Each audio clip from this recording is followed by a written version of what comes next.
legislate, understand the 7 principles of hell, you'll understand the 7 demons within you. You'll understand that whole concept. It's a whole metaphysical concept. We ain't go over that, but anyway, so.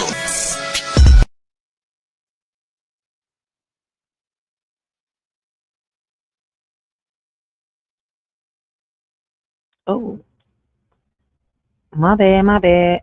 Shit, I ain't even peep. We was back on. Hey, what up, everybody? This y'all shorty Rachel. I hope all of y'all is having a blessed and humble, afternoon. Continue to have a blessed and humble day, man. Yo, today we're not sugarcoating a damn thing, man. We're diving into the madness, the heartbreak, the injustice, and the truth. Because while the world keeps spinning, too many of us are stuck in the wreckage. So let's talk about what's really going on around us right here, right now.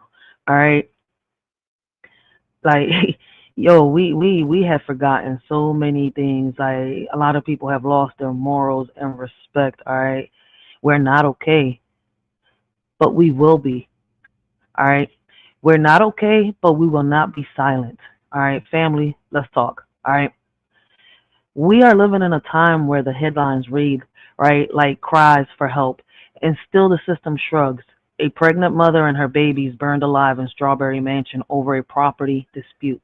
An armored truck sprayed with bullets in broad daylight. A woman fleeing, right, fleeing her abuser, ends up driving down 95 with him clinging from her fucking hood. All right, nurses at Temple Hospital begging for protection after an active shooter scare, and a black woman beaten over a parking spot while her attacker cries victim. All right.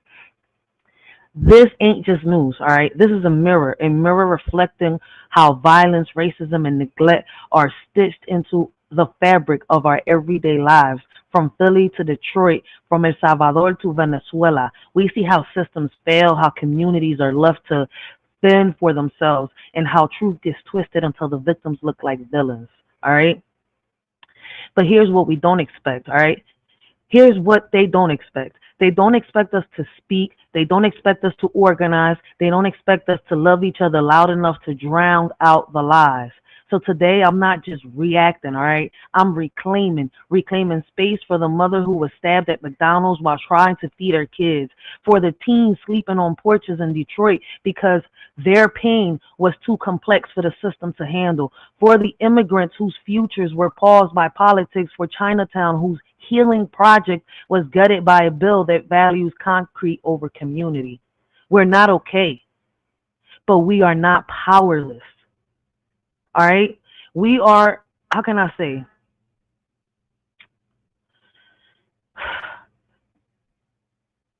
We are the ancestors, right?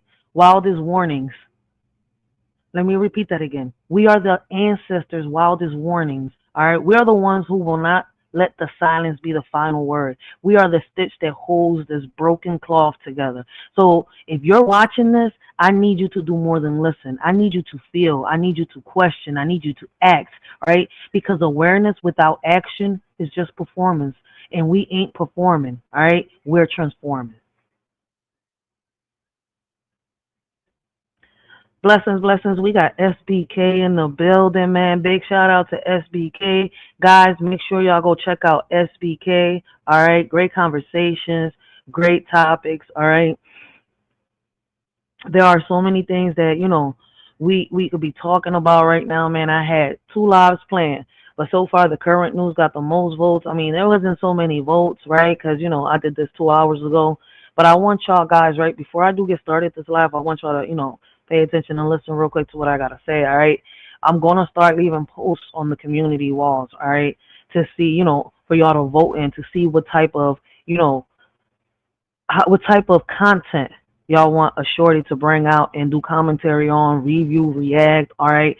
Y'all can come on the panel and talk about, all right? Whichever one gets the most votes is the one we're going to do for the day, all right? That will be the topic that we talk about, that we review and react to, or, I open up the panel and let people come up and talk, all right?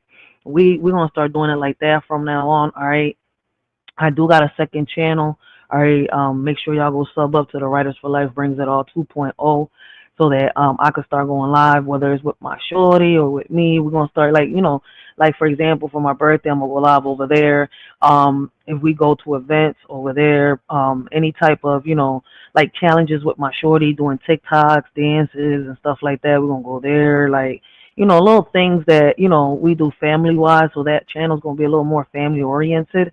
All right. I'm bringing some of the videos over here, right, to put on over there to keep bringing awareness. All right.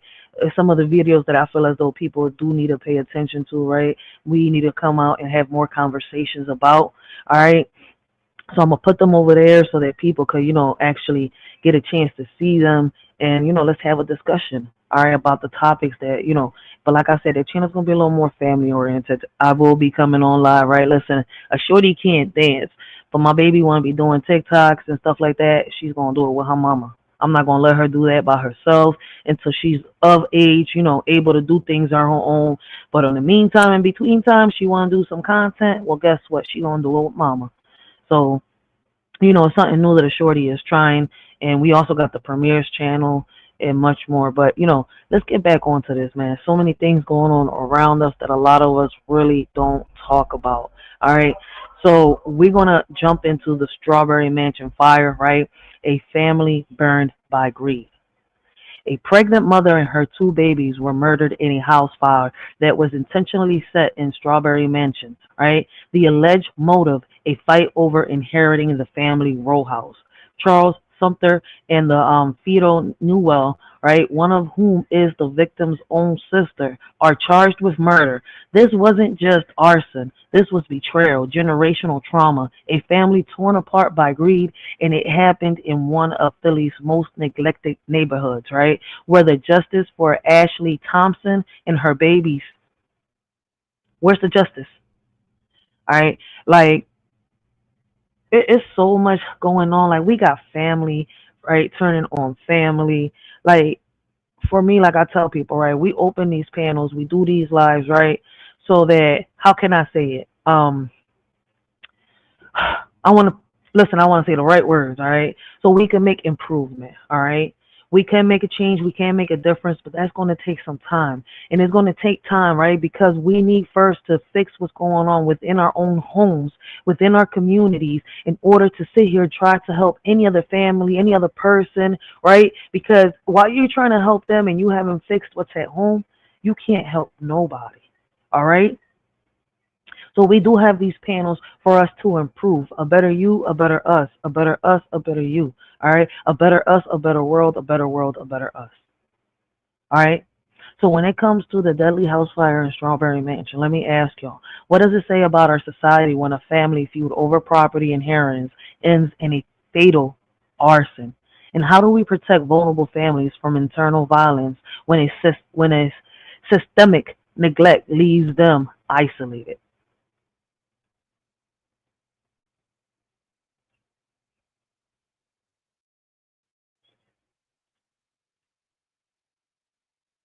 We're learning more about the 2 suspects accused of setting a deadly row house fire in Strawberry Mansion earlier this month.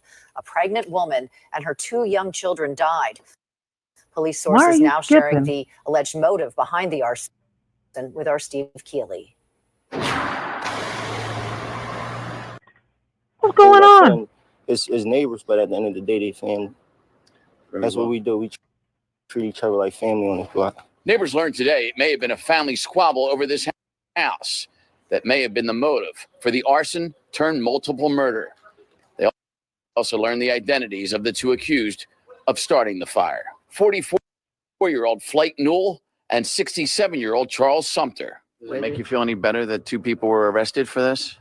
Yeah, because I feel better if they arrested because I feel like it was bad for them to take their lives like that, especially little babies. That don't make it no better because their lives is gone. But I'm glad they caught him, though. Philadelphia police sources say the oldest survivor of the fire here, the 54-year-old grandmother who leapt with a 2-year-old in her arms from a window, is the sister of the woman charged and believed to be battling over inheriting the row house. Hearing that there's arrest made, does that bring any relief to you? Does it make it any better?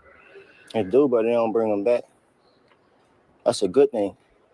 that you got somebody that did something so like simple-minded, evil, off the streets, but at the end of the day, can't bring them kids back. So Tonight, children's stuffed animals protected in plastic from the rain are here at the burned out home on North Corley Street to remember the youngest victims, 4-year-old Elia Thompson Newell and 6-year-old Assad Thompson, killed in the fire along with their mother, 32-year-old Ashley Thompson, who Philadelphia police say was 8 months pregnant. it's the saddest thing that happened to this neighborhood.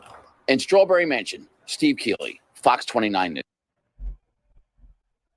Yo, that is crazy, man. Like, should cities invest in trauma-informed community meditation before tragedy strikes? All right. It is so much of this going on. Like, wow. A pregnant mother and her 2 babies were murdered in a house fire that was intentionally set. And the alleged motive was a fight over inheriting the family row house. What does that say about us within our communities? And if you notice, every life that we've been having has, it goes hand in hand. All right.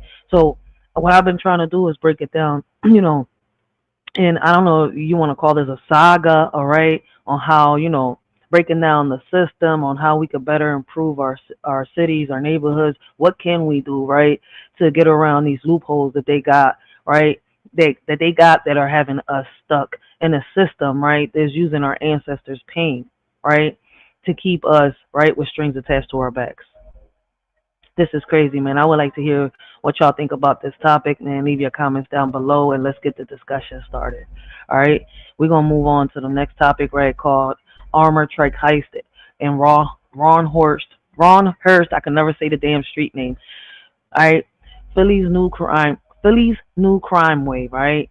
Shots fired in broad daylight. 2 armed men tried to rob a Brinks truck in Ronhurst, Philadelphia, right? The driver fired back. No one was hurt this time, but this is the 4th armored truck hit in 1 month. Northeast Philly is turning into a battlefield, in the city's silence, right? How can I say it? The city's silence. Who's defending it? Like, who's defending the city? And why is the city staying silent? Why isn't, why aren't we having more conversations about this? And why is it that they, how can I say, when it comes to the media, the news outlets and stuff like that, right? They pick and choose what they're going to report on. Like, if every incident that's happening isn't important.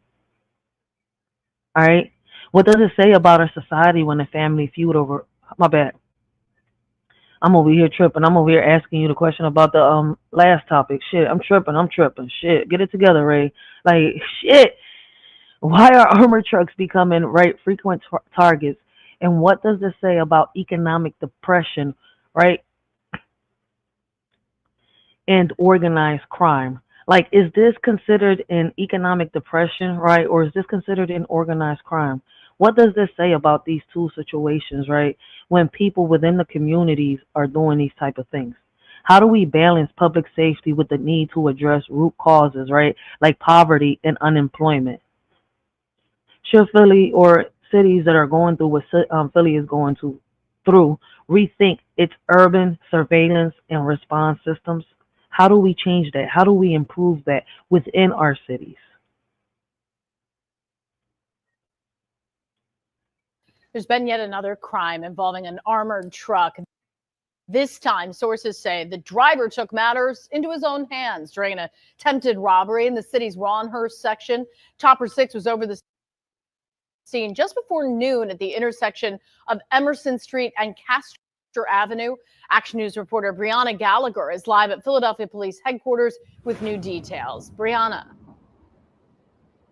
Yes, Daryl, this attempted robbery, it all happened in broad daylight. But the good news, we do believe that Brinks driver is okay because we did see him walking around at the scene. I'm dead. It was like consecutively, like an automatic weapon, 4 quick shots. Philadelphia police responded to an attempted robbery of an armored Brinks Yo, what's truck going at on? Emerson Street and Castor Avenue in Ronhurst around 11:30 this morning. I'm in shock.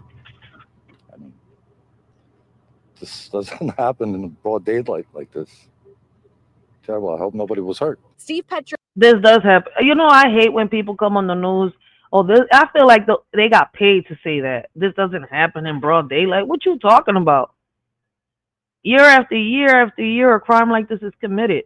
The question should be, why are they committing these crimes? Like, how desperate, what's going on in someone's life, right? That they feel the need to, have to sit here and risk their life to go to jail or end up in a casket, right?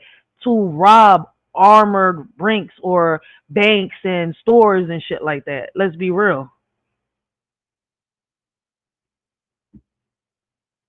Blessings, blessings. We got Blue Goddess Boom Boom in the Boom Boom Room in the building, man. Shout out to her, man. Great conversation with her on Mouthpiece live yesterday. Make sure y'all go check her out. All right, y'all.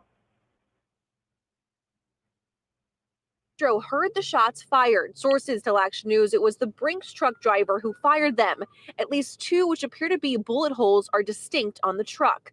The driver remained on scene and he appeared to be unharmed. It's definitely a pattern, so I think we should keep an eye out for them, actually. This is the latest target on an armored truck. Nearly 2 weeks ago, police say $3,000 was taken from an armored truck in Holmesburg. And sources tell Action News on June 21st, suspects sold $1.5 million in Port Richmond.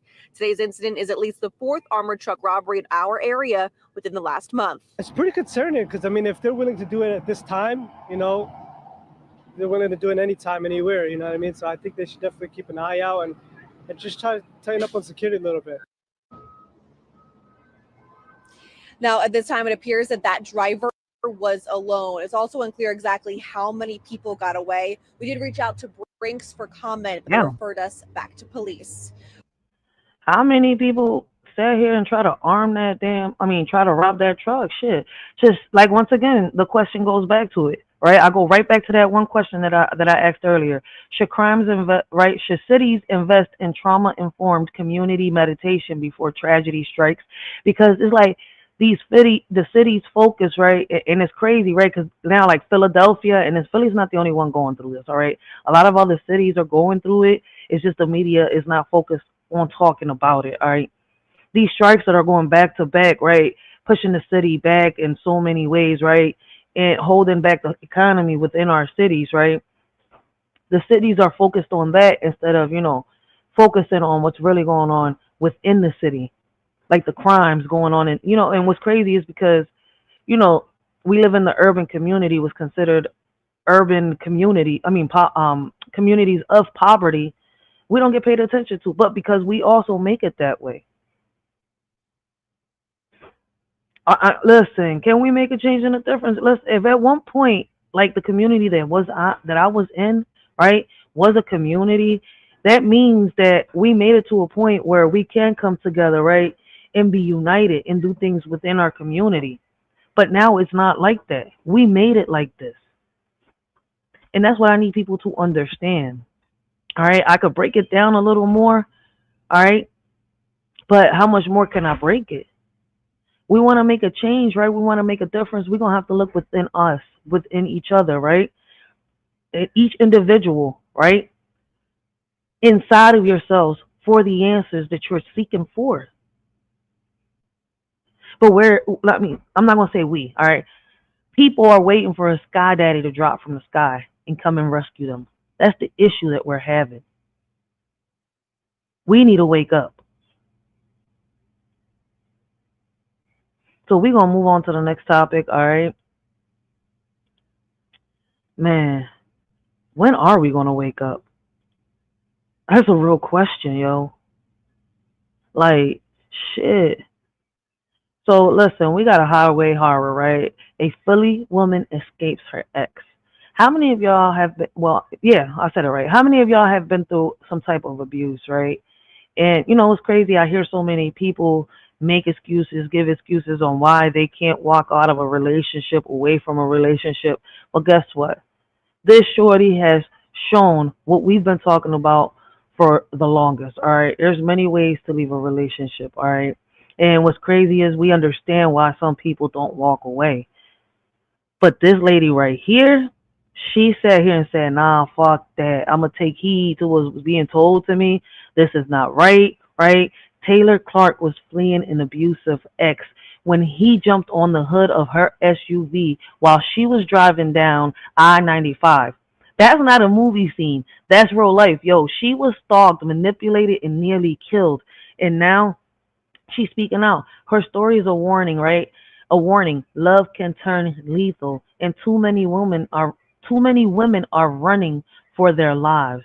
Like, when it comes to domestic violence, right? And I don't know if there's anybody that's been through domestic violence here, right? That is watching the chat right now, right? What are the ways, right, that you can walk away? How can you walk away? All right. And I'm asking this, right, because there are ways, right? And we got to keep talking about it until every female or every woman that's going through it, right, figures out what way she can escape whatever she's going through. All right. What does it take for a woman to risk her life on a highway to escape abuse? All right. How can we better support survivors before their trauma becomes a viral spectacle? And should car gifts and financial control be legally recognized as a cohesive abuse? And I feel as though it should. All right. Diddy's case is a big example of it, right? And I feel, I heard so many people talk about Cassie, right? Oh, but, she's not a victim. Listen, at one point she was a victim. You see where I'm coming from? And I don't know if it was because of the abuse that, in her mind, she thought that there was no way out because of the situation she was in and the people surrounding, protecting the man. You see where I'm coming from? But then at the end of the day, she also sat here and became a part of it. Me personally, take my life because I will not sit here and obey you. And listen, this is coming from a survivor. All right. At one point, I was a victim. Then I became a survivor. Now I'm a warrior. So there are ways. All right. And this live is not to bash anybody. All right. Like I said before, it's to bring awareness. He almost got. It's for us to improve. Find ways to improve. Unalived on 95. And it got violent. This woman in Philly had enough. She says that her abusive boyfriend tried breaking into her home in the middle of the night. She ran to the car. He jumped on the hood. Don't do that. You're going to fall and hurt yourself. Chill. This is a story I was not expecting. People are crazy. A TSR exclusive. This woman behind the wheel is sitting down with the shade room. This is physical now. But it's what he was seen doing on Ring camera moments before that may shock you. I'm Justin Carter. This is TSR Investigates. Here, you're going to find full and exclusive access. Love is blind, but it's not taking over Taylor Clark's mind. That's some real shit, man. Shout out to Eve, yo. Love is blind, and it'll take over your mind. What you think is love is truly not. Yo, on some real shit. She met a guy about 3 years ago at a club. They hit it off. They instantly started dating casually. And then all of a sudden, she started to see and notice his true colors come out. She says it started when he gifted her a Mercedes-Benz SUV. But she says this was not a gift at all. This was an item used to control and manipulate her. A car that has since gone viral for all the wrong reasons. What was the altercation? What were you guys arguing about? Just regular relationship arguments. Not seeing eye to eye. So how did we get to this? Little did we know, Taylor Clark had been going through abuse for weeks. She says her now ex-boyfriend, Adrian Clark, had been beating her. My face was like swollen, bruised. And I'm like, you know what? We can't be with each other. Like, this can't work. But that fueled it even more. She gave back his Mercedes and bowed out of the relationship. In the interim, though, she was taking Lyft rides to and from work and would often see him following her, driving that same Mercedes. I need for you to leave me alone. But that clearly didn't happen. In the wee hours of the morning, July 4th, Clark hears a knock at the door. Her neighbor's Ring camera clocks it around 2:30 in the morning. So he's knocking on the door. Knocking. I go shower, do what I normally do. And then I come downstairs. I'm checking to see if my windows is locked, but I'm peeking like through the windows. She tosses him the keys to the Mercedes in an effort to just be done with him and the situation. I'm like, I just need for you to get out. Like, I don't feel safe. I need for you to get out. Take the key. Here. We're playing hot potato. He's like throwing it on the floor. And I'm like, okay, no, get the key. And then he. Yo, this is crazy. Let me rewind this back because I'm not at, yo, what the fuck?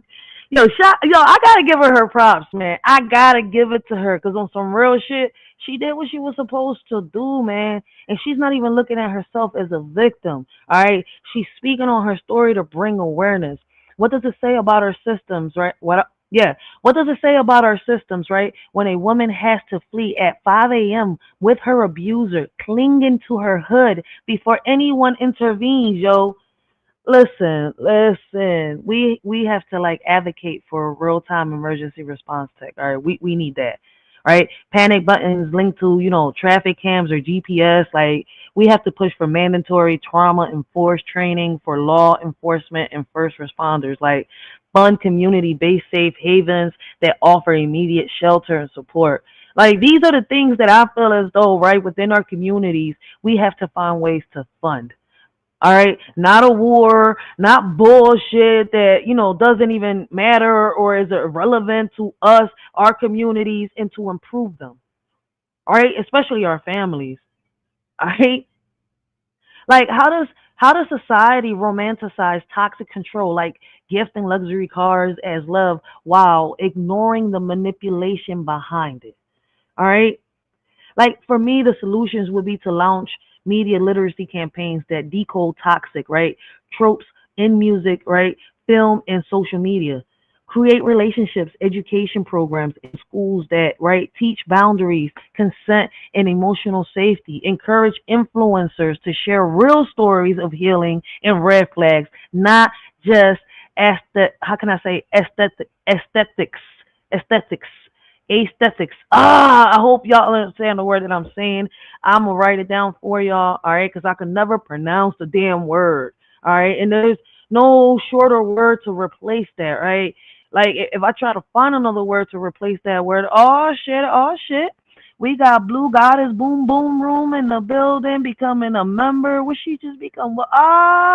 She became too, she just became Warriors Make a Stand, yo. Shout out to Blue Goddess Boom Boom Room, man.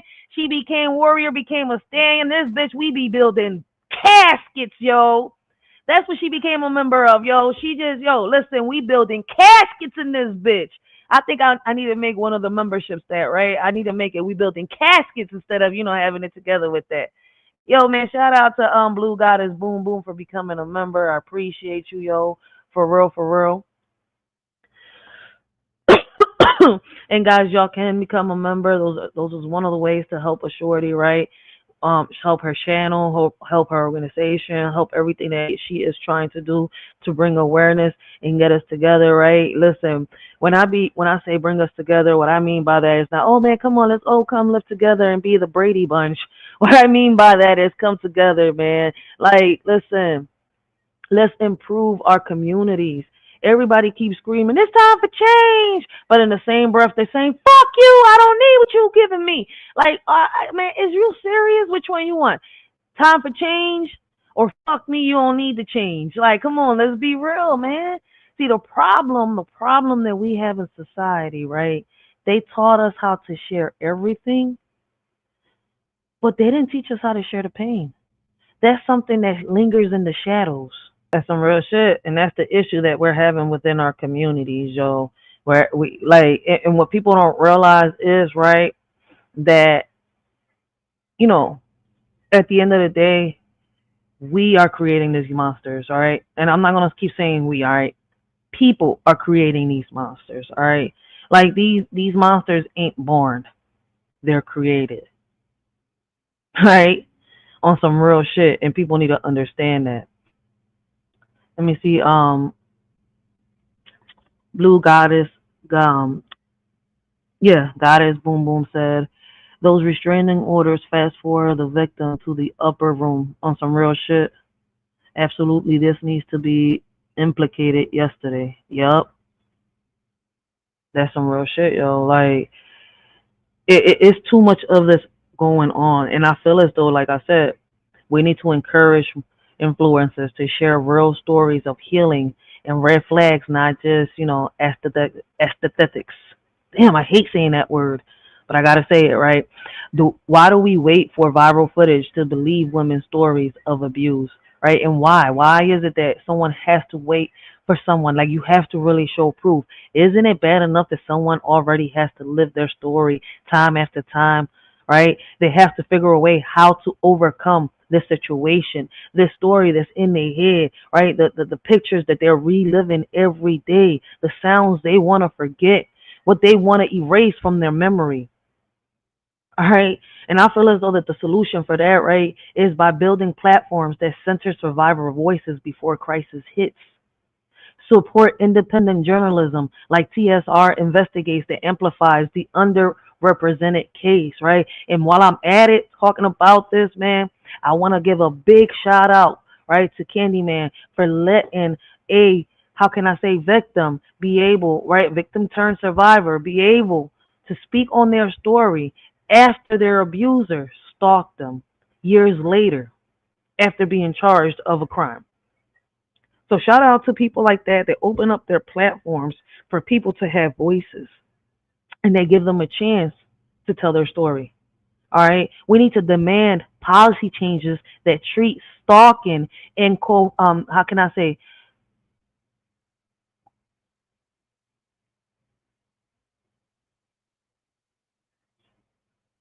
court.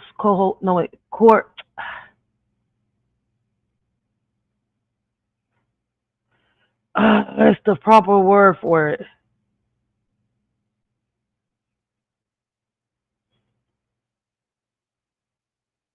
Coercive control, my bad, as serious threats, right? Not just relationship dramas, but more.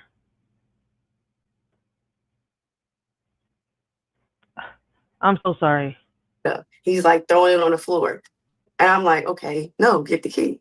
And then he throws the key, give it to me, and then walks out the door. And I'm like ignoring it. I hear like ruffling through my backyard. I open the window. It's him in my backyard, jumps the gate, and he's in my backyard. I dart out because in my mind, you're determined to get to me. So I have the key. I dart out and I get in the car to drive away. Okay, so you were trying to escape him breaking into your house. Yes. It all escalates through the night and into the crack of dawn. 5:08 a.m. You can see Adrian on Ring camera again, pacing as if he's looking for something. Did you think to call 911? I called them. Police, they arrived a short time later, but by that point, it was too late. So you ran to the car. What happened thereafter? I got to the car. The door was unlocked the entire time. So you didn't need the key. He was like, oh, I needed the key to get my stuff. You didn't need the key. The door was unlocked the entire time. But either way, I'm trying to get away for my safety. So I drive and pull around, and I'm parking like a block down the street. So I wait for about 30, 45 minutes, thinking it's morning time. You can't cause much commotion during the morning than you can at night. She was wrong. I'm on my way going home to see if either he's there or can I actually get in the house. He's running in the middle of the street because he sees me. So I backs the car up. He's running and he gets to the car, jumps on the hood. This all started in South Philadelphia. It's a heavy populated area. I stop every stop sign. I'm like, get off the car. He's like, no, I'm not getting off the car. I just want to get my stuff. At this moment, I'm not getting out. I need a locked door between me and you. I'm not getting out. So he continuously trying to like crack the window. Yeah, so now I'm driving. I was heading towards north.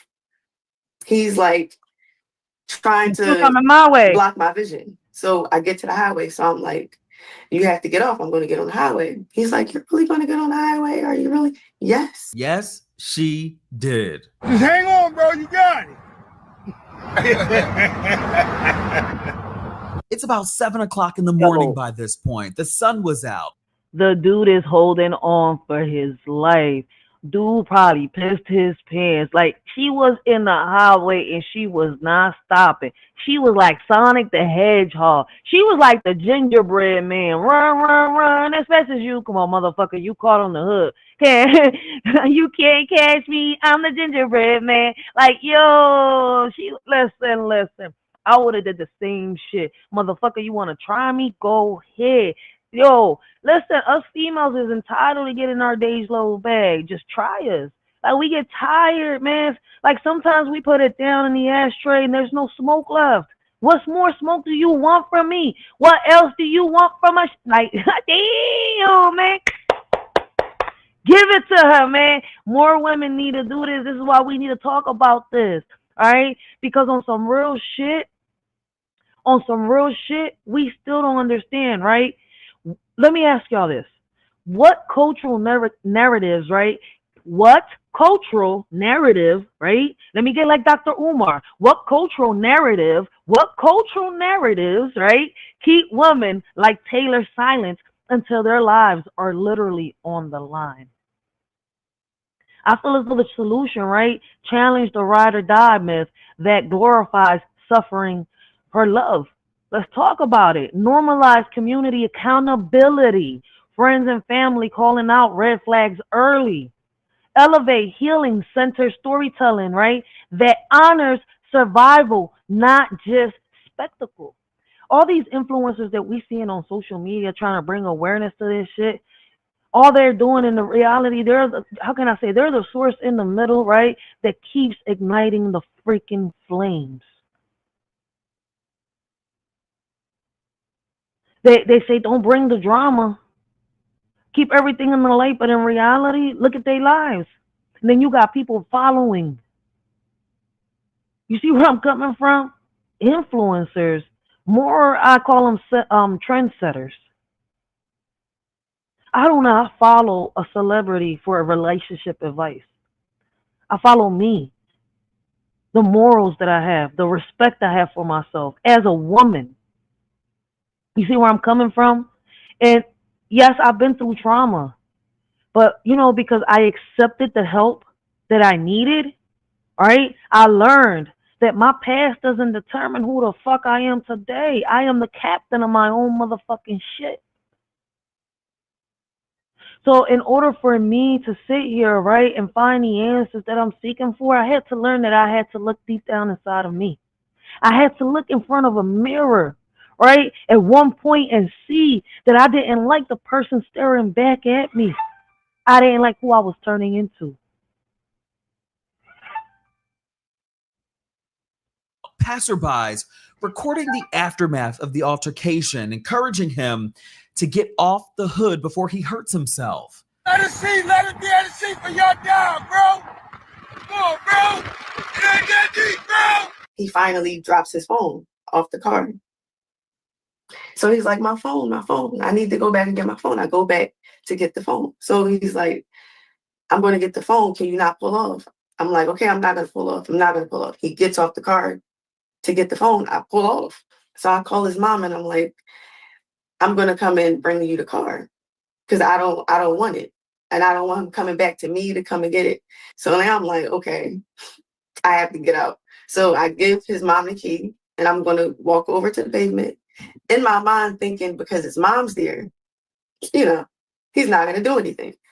I get to the curb and he's like snapping. So his mom is like, just come on, don't worry about him. He gets in the car, pulls off, rides around the block. I'm about to go home now. He speeds up in the middle of the block with me and his mother in the middle of the street. He gets out and he's like arguing. So his mom is like trying to protect me. She's trying to move me out the way. And he just started. Shout out to Mama Bear. You could see that his mama didn't. Listen, you could tell that his mama ain't. By the way she's describing the mom, shout out to Mama Bear. All right, you could tell that the mama ain't raised the bull to be like that. But something, I don't know. I don't know. I don't want to say something made him turn into that, but probably did. You see where I'm coming from? He could be acting on pain, something that he's been through before. He probably didn't take heed. You see where I'm coming from? And now she was the one that had to pay the consequences. I could probably be saying this wrong, all right? But see, I'm just reacting to what I'm hearing, all right? I'm just giving my input, all right? My opinion. And that's all it is. An opinion is like an asshole, and everyone has one. Who am I to judge anybody's opinion? You see where I'm coming from? Like, but that's some real shit, though. Like, shout out to her, man. Like, this right here is what I would love to see more women do, all right? But it's crazy that we live in a society where situations like this, right?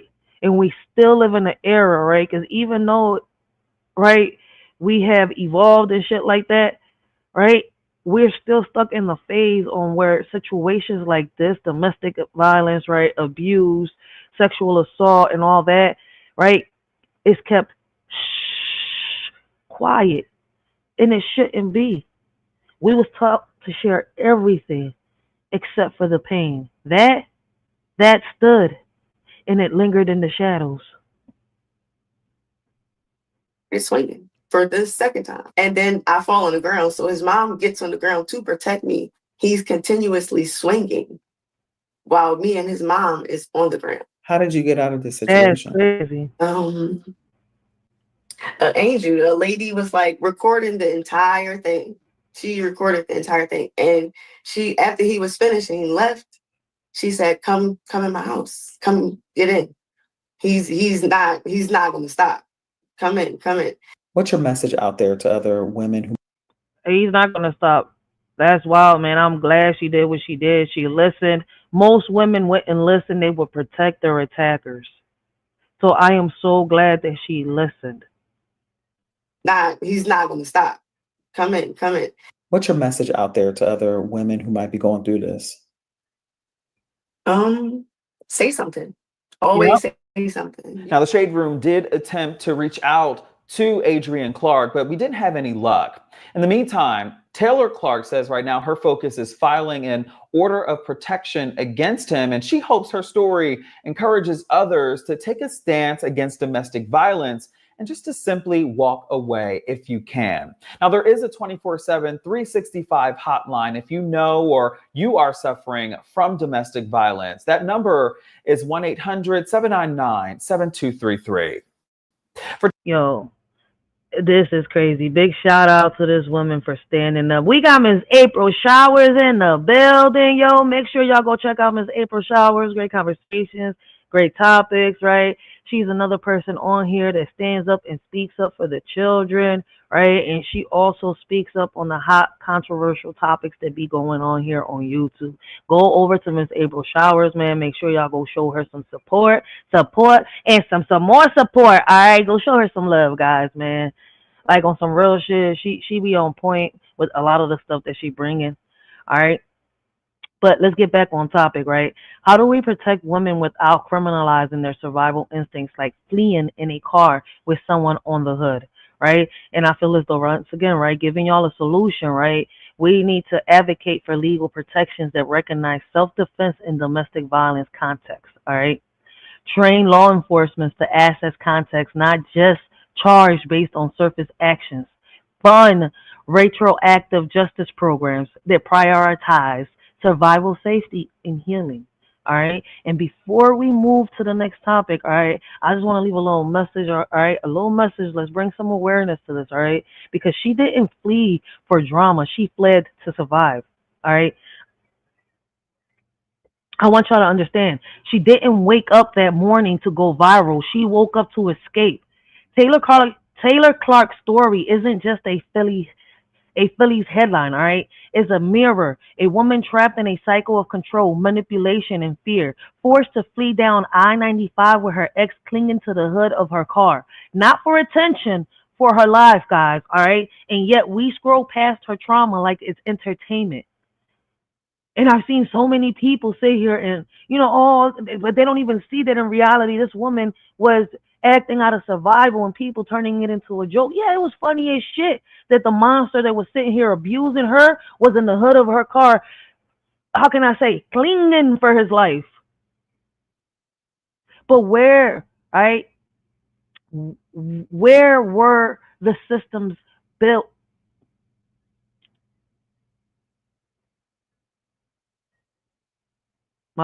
My bad. Were the systems built to protect her? And where were the voices that should have said enough before it got this far? All right. I see that his mom was trying to protect her and do something, but I feel as though this shit gone far. Why does it have to take, for a woman to scream domestic violence for the courts to say, let me help you? This isn't just about one woman. It's about every woman who's been gaslit into silence, every survivor who's had to choose between safety and being believed. We need to stop romanticizing,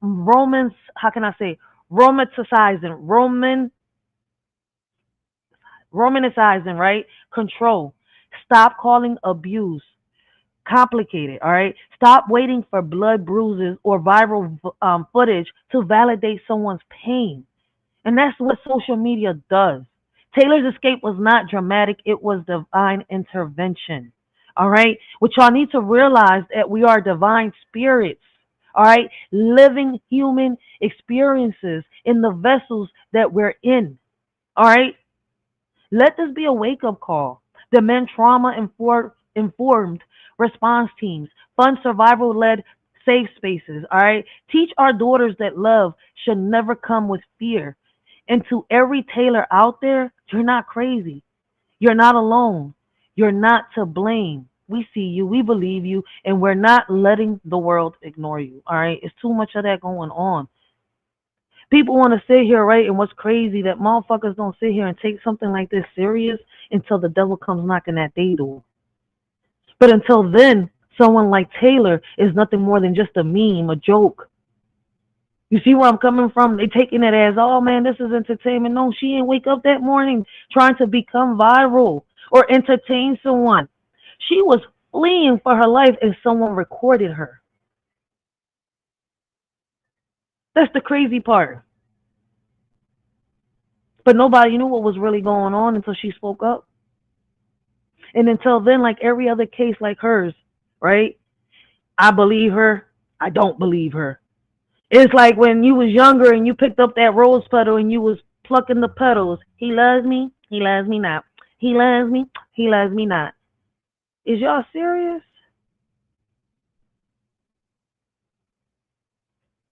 Like nowadays, I swear to God that what people see as love is nothing more than just a tweet. In the old days, love was pure and true. Now it's just a show for all to view. People use it for their own gain, leaving hearts in sorrow and pain. Once a sacred bond, now just a game. Hearts are broken, never quite the same. Love used to be a beacon bright, now it's lost in the shadows of the night. Oh, how we long for those days of yore, when love was honest forevermore. But now it's twisted, Sarah, chasing a and humanitarian. cool, leaving us drowning in an endless pool. Sarah, a humanitarian program. In the spiritual world, all seems bright, but shadows lurk in the dead of night. Half of humanity wears a wicked guise, evil deeds hidden behind virtuous eyes. Beneath the surface, a darkness lies, masks of deceit veiling their lies. In this realm where good and evil collide, the line between them is blurred, hard to decide. So tread carefully in this world so grand, for not all that glitters is gold in the sand. In the spiritual realm where illusions endure, evil and good dance in eternal obscure. Just imagine that. Karma doesn't ask you how you want it. It just comes and take it. So be careful how you treat others on your way up the ladder, because your way down, trust me.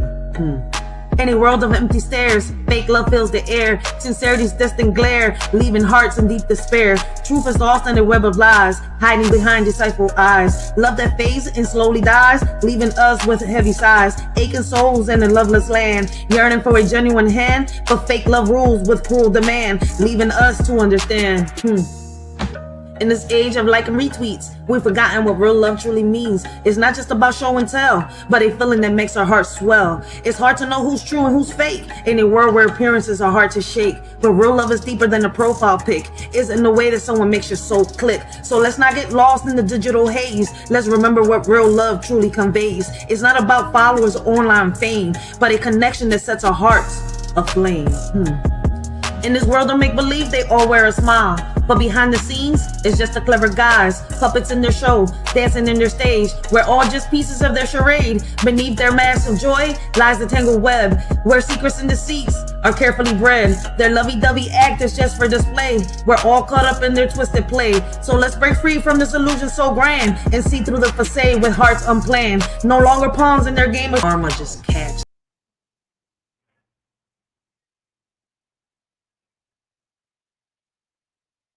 And that's some real shit right there, man.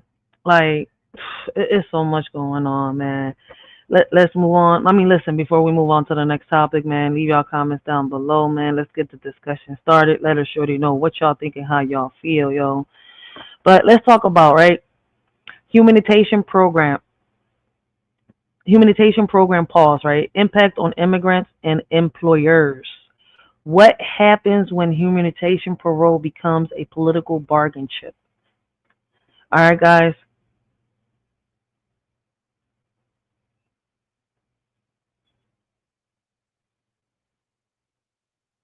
What happens?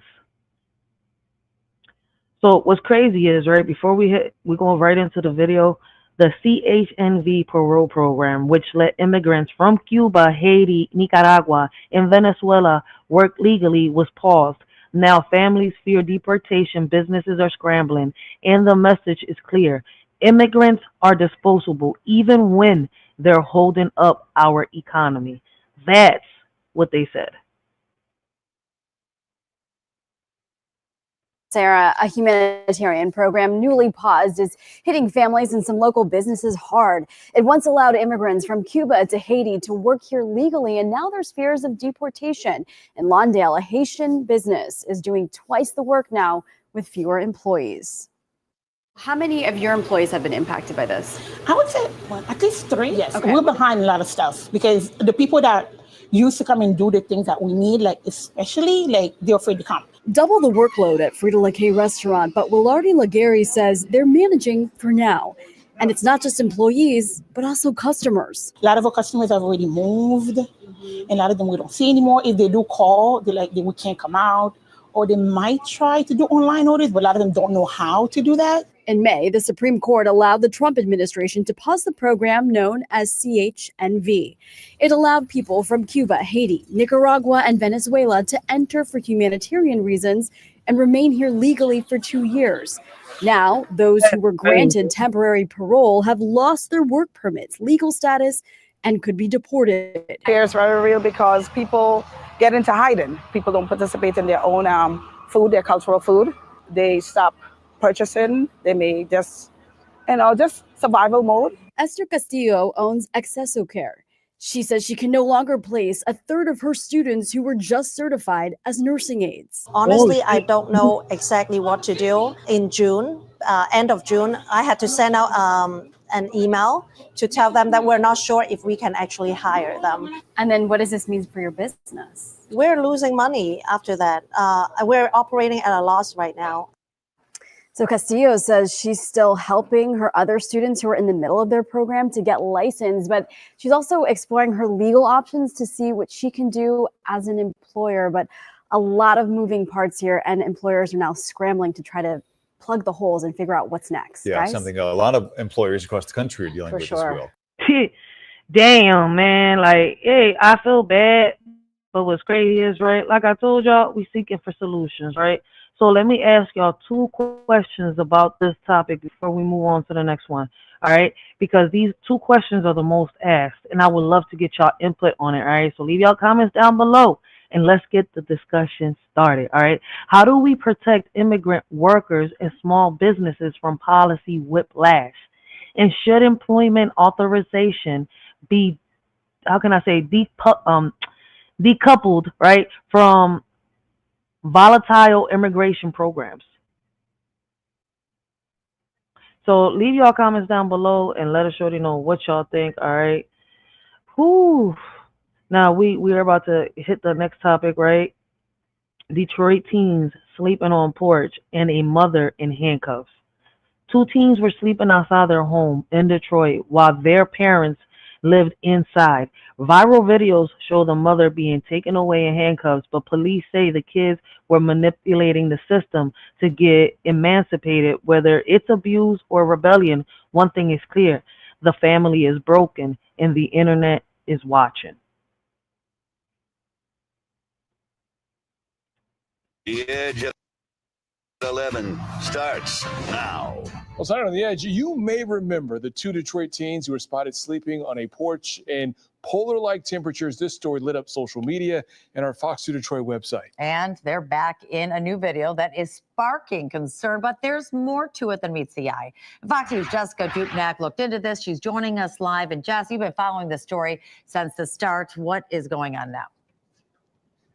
Yeah, and here we are back again. Now, to simplify that TikTok video that you mentioned that has since gone viral in the last couple of weeks, it shows an altercation with the older boy who's 16 years old with the mom. It's a clear physical altercation that's going on. It ends with that mom getting hauled off by Detroit police in handcuffs. But we started digging, and there is definitely more to this story. Here's a little context. This is the new video reigniting a story hard to forget. Shoes, blankets, toothbrush. This is the craziest thing I've seen. That's me on the porch of a West Side Detroit home where brothers, now 12 and 16, were living outside in frigid December temps in 2024. This story sparked community outrage after learning the kids' parents live inside. Detroit Police Major Crimes and CPS launched an in-depth investigation. That's crazy, They wanted to yo. sleep out there. That's what they told neighbors. That's what they've told anybody who tried to help them. The DPD investigation revealed parents struggling to handle the kids' serious, out-of-control behavioral issues, the oldest with an assault complaint against a family member. They don't want them on the porch, but they are not going to fight and chance getting into a physical altercation with a 6'5", 220-pound 15-year-old. Sources say, Yo, damn, her 15-year-old weight 225 pounds. God damn. Yo, what in the world? Yo.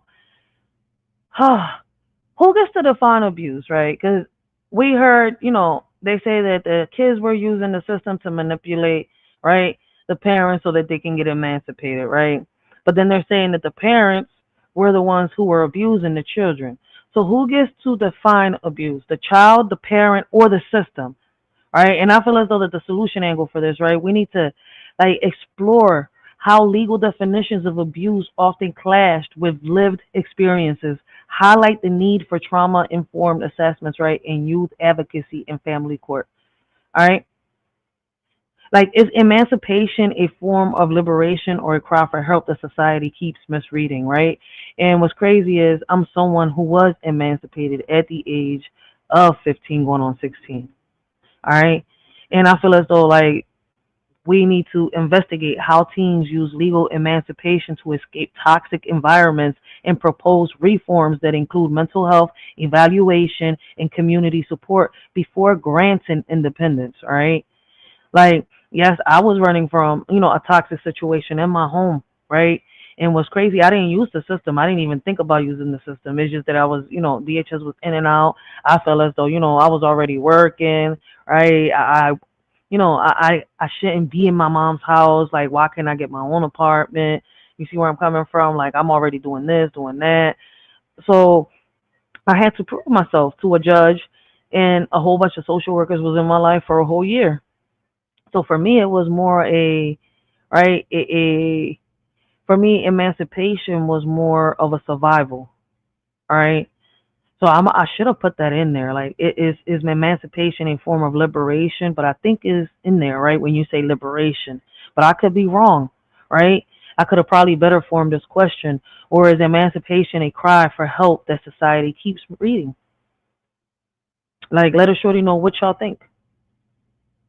A 6'5", 220-pound 15-year-old. Sources say the oldest brother's behavior is even worse, terrorizing their parents and teachers, and now posting this video. That's wild. That's another one. That's another one, Officer Harrison. That's on video. I love to see it. We asked DPD about this video. They said in part, the Detroit Police Department has thoroughly investigated the incident and found no injuries of child abuse. The mother was only detained to be transported to the precinct for questioning. All the allegations made from the children toward their parents have been unfounded. Historically, we have found that the 16-year-old has been the aggressor toward his parents and has... Yo, the 16-year-old was the aggressor towards his parents? All right, how do these kids get these ideas? All right.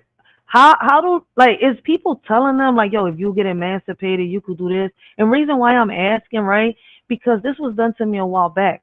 All right. And it was my son's grandmother, right? My son's grandmother who was getting in my son's head, telling him, oh, look, listen, you get a little check. You know, you're already 15 going on 16. You should be able to go live on your own. Your mom should let you do this. Bitch, what the fuck is going through your head? He's autistic. He's still going to need me, right, until he's able to be on his own. So until until the last day that I got breath in my lungs, I'm going to be there for my autistic son. All right. Yes, he could do things on his own. Yes, he can go to work. Yes, he could fuck like an adult. Yes, he could do, make his own life. But at the end of the day, right, he still comes to his mom because when it comes to this world, he still has a hard time differentiate, right? What is a joke? What is this? He can't be in big crowds because he is anxious and, he still has his issues to deal with. So alone, I wouldn't suggest it, right? If my son goes alone, he would still need like a health aide with him. And people don't understand that part. All right? Because what's crazy, he's going to have issues even with the relationship that he's in. All right? Because they have a hard time controlling their anger and much more. Like, depending on the environment that they're in. I mean, listen, it's crazy. We can talk about autism all day. Because, these are conversations that I have with different parents, right? On how we could better improve our lives, right? And help our kids improve theirs.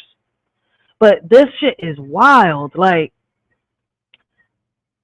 yo, how is it that a 16-year-old, right? That a 16-year-old and I'm not sure how, I think the other one is 13 if I'm not mistaken, yeah. Become aggressive like that. Is people putting these things in their heads? Like, why is it that they want to leave their house so bad if they're not being abused? It's like, are they getting this from movies? Are they getting this from the music? Like, are they seeing this in some atmosphere somewhere around them, their surroundings? You see where I'm coming from? Like, this is wild. Like, when does rebellion become resistance and who decides? All right? Like, frame team defiances as a response to systemic, right, neglect or generated trauma. Offer pathways for restorative, right, justice and intergenerational dialogue instead of punishment. But sometimes when it gets like this, I don't know. Because what's crazy is, right, they say that jail is supposed to be rehabilitation. But there's no rehabilitation. Motherfuckers want to go back. They think of it as a second home. On some real shit, some people ain't even scared of jail. Like, that's the crazy part. We got DJ King Miller in the building. Blessings, blessings. Welcome in, yo. I appreciate the support. Yo, this is crazy, yo. So as y'all can see, man, not just in Philly, we have communities that go through, grief and violence, right? We got communities like in Detroit, and other places. Like, I could just keep going, but right now, we've been focused on, Philadelphia and other cities. Right now we're talking about Detroit. And this is crazy. This is crazy. We got, kids and parents flipping on each other. We have found that the 16-year-old has been the aggressor toward his parents and has reported the parents to be the aggressor. Ain't that another one? The theory is the kids are working together to get emancipated from their parents by using social media to discredit them. Damn, that's crazy. Now, mom was taken in handcuffs per protocol by Detroit police, but never charged. Now, Detroit police and CPS, they were involved in this situation for weeks, if But you telling me that they just thought about that themselves? They just thought, oh shit, if we use social media, we can get emancipated. They must have had conversations with somebody. You see where I'm coming from? They must have had conversations with somebody. Somebody is in these kids' heads. Yo, this is crazy. And I'm not saying that they're innocent, right? Because one is 16 years old. That one should know a little better. But could this be a case of mental health at the same time? And someone taking advantage? Could these parents have haters? You see where I'm coming from? They want to, sit here and come in between a child and their parents just to get at the parents? Because that does exist a lot within the urban community, communities that are considered communities of poverty. Not months. They worked hard to mediate with this family, also trying to get those kids into some counseling. They refused. They continue to refuse. Now, as of tonight, Commander McKay, who you heard from in the story there, she says they'll be keeping an extra eye on this family with all this added attention. Reporting live, Jessica Dupnack on The Edge. And luckily, they are keeping an eye on this house and this family, because it sounds like these teens, they're not necessarily doing anything illegal, but something could erupt at any time. Yeah, absolutely. And it's a very, very difficult, complicated situation where there are two sides to it, of course, but just a tough situation for this family all around. Absolutely. And then to put it on social media doesn't make it any easier. Jessica, thank you for that update. Well, roads in Oakland Township pummeled by the pouring rain earlier. No, I hate when they do that. My bad. I thought they was going to continue. But yeah, this is wild, man. Why does the internet rush to judge broken families instead of asking what broke them? All right? Like, could a solution angle be critique digital voyeurism, right, and call for ethical storytelling? Encourage viewers to shift from spectacle to solitary, like supporting families through resources, not ridicule. All right, and what's crazy is, right, why I say that is because we complain so much about what's being shown on the internet, but society has a tendency of asking for it. All right, because they love watching the drama. All right, they love people coming at each other, cussing at each other for some reason. All right, they say they hate it, but in the same breath, they say they love it. All right, that's the crazy part. All right, they say, why are you doing this? But they say, I want more. That's the crazy part. Like, people think that they're the only ones that fight demons at night, but no, man, motherfuckers be having voices in their heads that echo loud, and y'all don't understand.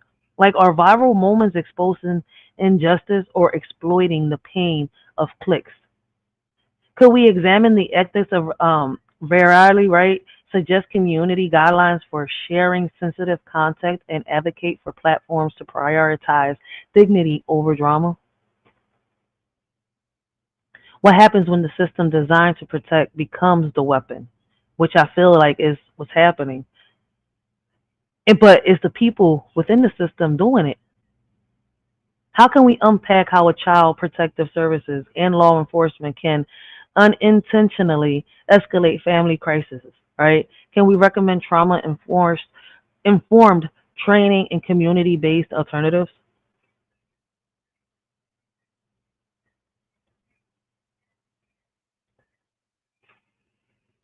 Blue says the black family knew my son. The black family knew my son gifted with music, and they wanted to manage him and needed me out the way.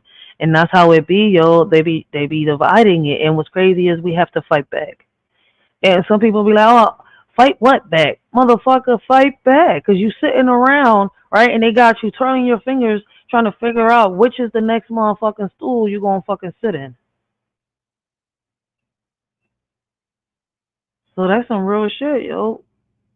Blue Goddess is speaking some shit, and that's how they do it. Like they and what's crazy is we're not peeping that they're profiting off our pain.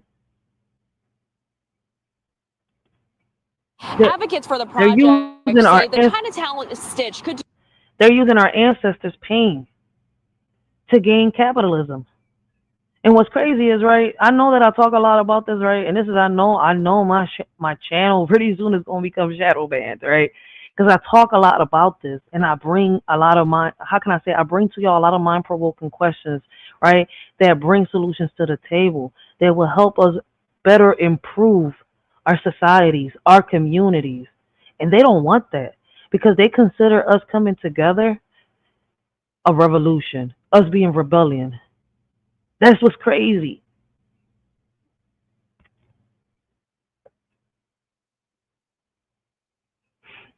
So we're going to move into this next topic, right? Whoo, yo, shit be crazy out here, don't it, man? Facts. We got to stay 10 toes down, Blue Goddess. We have to, yo. We have to, because if not, they'll take advantage of us. All right? So we're going to hit and we're going to touch the next topic is going to hit and touch Chinatown's part of Philadelphia. All right. So this is something that they don't talk about, but what's crazy is, right, not just Chinatown is going through it, but this is right now what's going viral on the news, right? They say Philly's Chinatown Stitch project was supposed to reconnect a community torn apart by the Vine Street Expressway, right? But $150 million in federal funding just vanished thanks to Trump's new bill. Now the dream of healing Chinatown is on life support. Once again, marginalized communities get left behind. But what's crazy is, right, that's happening to all the communities, not just in Chinatown. But what's crazy right now, because it's happening to Chinatown, the news is going viral. But how about the black communities, the Hispanic communities, the mixed breed communities like the one I'm in? All right. What's crazy, right? Why does reconnecting a historically marginalized community get defunded while highways remain untouched? How do we ensure infrastructure projects serve people, not politics? And should community healing be prioritized in federal budgets? Advocates for the project say the Chinatown Stitch could do a lot for the community, from urban planning to the economy overall. Now, if constructed, this area would essentially be a cap between 10th and 13th Streets. These renderings shared with NBC 10 are a glimpse into what John Chin calls the future of Chinatown, a future that has been fought for decades. Chinatown is a community What's crazy is, I think Chinatown gets a lot of funds. I've been to Chinatown. Chinatown way cleaner than areas that we're in, way cleaner than other communities. Y'all guys ain't going, man. We need to find funds, right, for the communities that are in poverty. I don't consider Chinatown a poverty community, but maybe I'm wrong. Maybe I'm wrong. has many barriers and challenges. We're sort of blocked in from all four sides. And the Vine Street Expressway blocks us in on the north side. Chin is the executive director of the Philadelphia Chinatown Development Corporation. The group is now looking at other revenue sources. Y'all see how clean their streets are compared to other communities? Man, listen, Chinatown and, the rich neighborhoods got some of the cleanest freaking blocks. And people coming together on some real shit. And that's another reason why, right, when they sent me this video, I wanted to react on it, because I also want y'all to see the difference. Like, what's going on within the urban communities? What's going on with the people that, we call black and brown?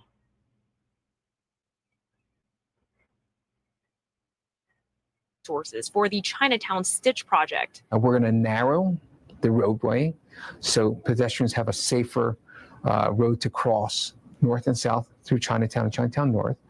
Secondly is we lack green space. This is a great opportunity to create outdoor green space, park space. The project, however, is dependent on federal funding. Yep. About $158 million were initially allotted, a lot of which Chin says was rescinded through the so-called One Big Beautiful Bill. Vice President J.D. Vance. I feel as though that all that money, right, could be put into programs, more programs for our youth, right? Fixing our streets. Like, we need to be, like, I feel as though, like, listen, we complain so much about the government. Why can't some of us come together that, the ones that, oh, man, I rocks with you, I fucks with you, right? We fucks with each other so much, not let pride and ego get in the way, right? Business is business. You see where I'm coming from? No fighting, no arguing. Y'all know what the fuck y'all got to do. Start buying some properties together and buy some blocks and start, having, organized communities. Shit, if I had enough people in my circle over here, I would do it. The problem is that the people that rock with me, some of them look up to me, some of them hate me on some real shit, and I know that myself. You see where I'm coming from? Like, shit, listen, I know it. But in these communities, there is no division like that. Not really. We need to learn some things, and look how they come out, right? And they start fighting. They're like, we want our funds. Like, why did Trump do this? Like, over here when the strike was going on in Philadelphia, right? In the DC 33 and all of them, right? they was telling people to, sit here and throw trash in the streets and do this, making it worse, which is going to cost us more to clean it up, right? Instead of getting more people to come together, more voices uniting, you see, on a strike at that, which I felt as though they should have did a boycott on some real shit. Like, but listen. It's what we be doing, yo. It's what we be doing. Because I swear to God, within our communities, right, what they consider communities of poverty, we need more funds for the things that we're trying to do, from the community centers to the school programs and much more. But shit, how the hell we gonna do that when now you got Trump taking funds? Why is he doing that? I don't know. He says that he made this, that this big beautiful bill has been created, right? He's trying to dismantle and rebuild the system. How can he do that? I don't know, right? But if it's possible, then doesn't that show y'all something? I'm trying not to say so much because they will listen. I've been through it, all right? Well, as content creators, we got to be cautious about what we say. And I'm hoping that my subscribers understand, right? Because listen, I already got one channel taken. I don't need another one. So I'll be trying to find the ways to talk to y'all and get the message across, right? Bring awareness to these things, right? Without getting my channel taken from me. It takes a lot of work to build a channel. Y'all don't understand. And when you got, how can I say, boots on the ground, one boot on the ground out here, right? Trying to figure out what you're gonna do with your community, your family. You see where I'm coming from? And your family comes first, right? And one boot in politics is kind of like, oh shit. People, y'all gotta understand, like, man, it starts with us. Because me being the leader of my community, I've noticed that shit. Like, and I be telling, like, yo, what if I was to leave to another place, right? And I just do better. Like, y'all would sit here and say, oh, she not coming back. She ain't for what? What's the point if I'm right here living it? I'm seeing how when we do get resources, y'all don't appreciate it. How many times did we find ways to fix these parks within our communities and motherfuckers still come and steal shit, break stuff? There's no swings. The slides get broken. The graffiti gets worse, right?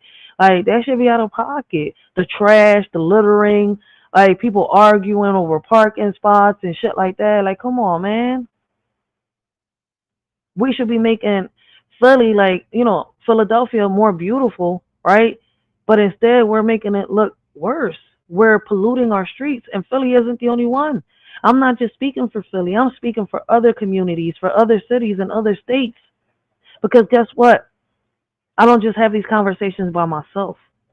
I get together with other people and we sit down and have these conversations and try to bring solutions that will improve. All right. These lives ain't for everybody, but if you're listening in, you are a part of the solution. All right. Like I was saying earlier. Oh, wait. Like I was saying earlier, right? We are a community. All right. And we need to remember what our ancestors left behind for us. All right. We are living in a time where the headlines read like cries for help, and still the system shrugs. A pregnant mother and her babies burned alive in Strawberry Mansion over a property dispute. All right. An armored truck sprayed with bullets in broad daylight. A woman fleeing her abuser ends up driving down I-95 with him clinging to her hood.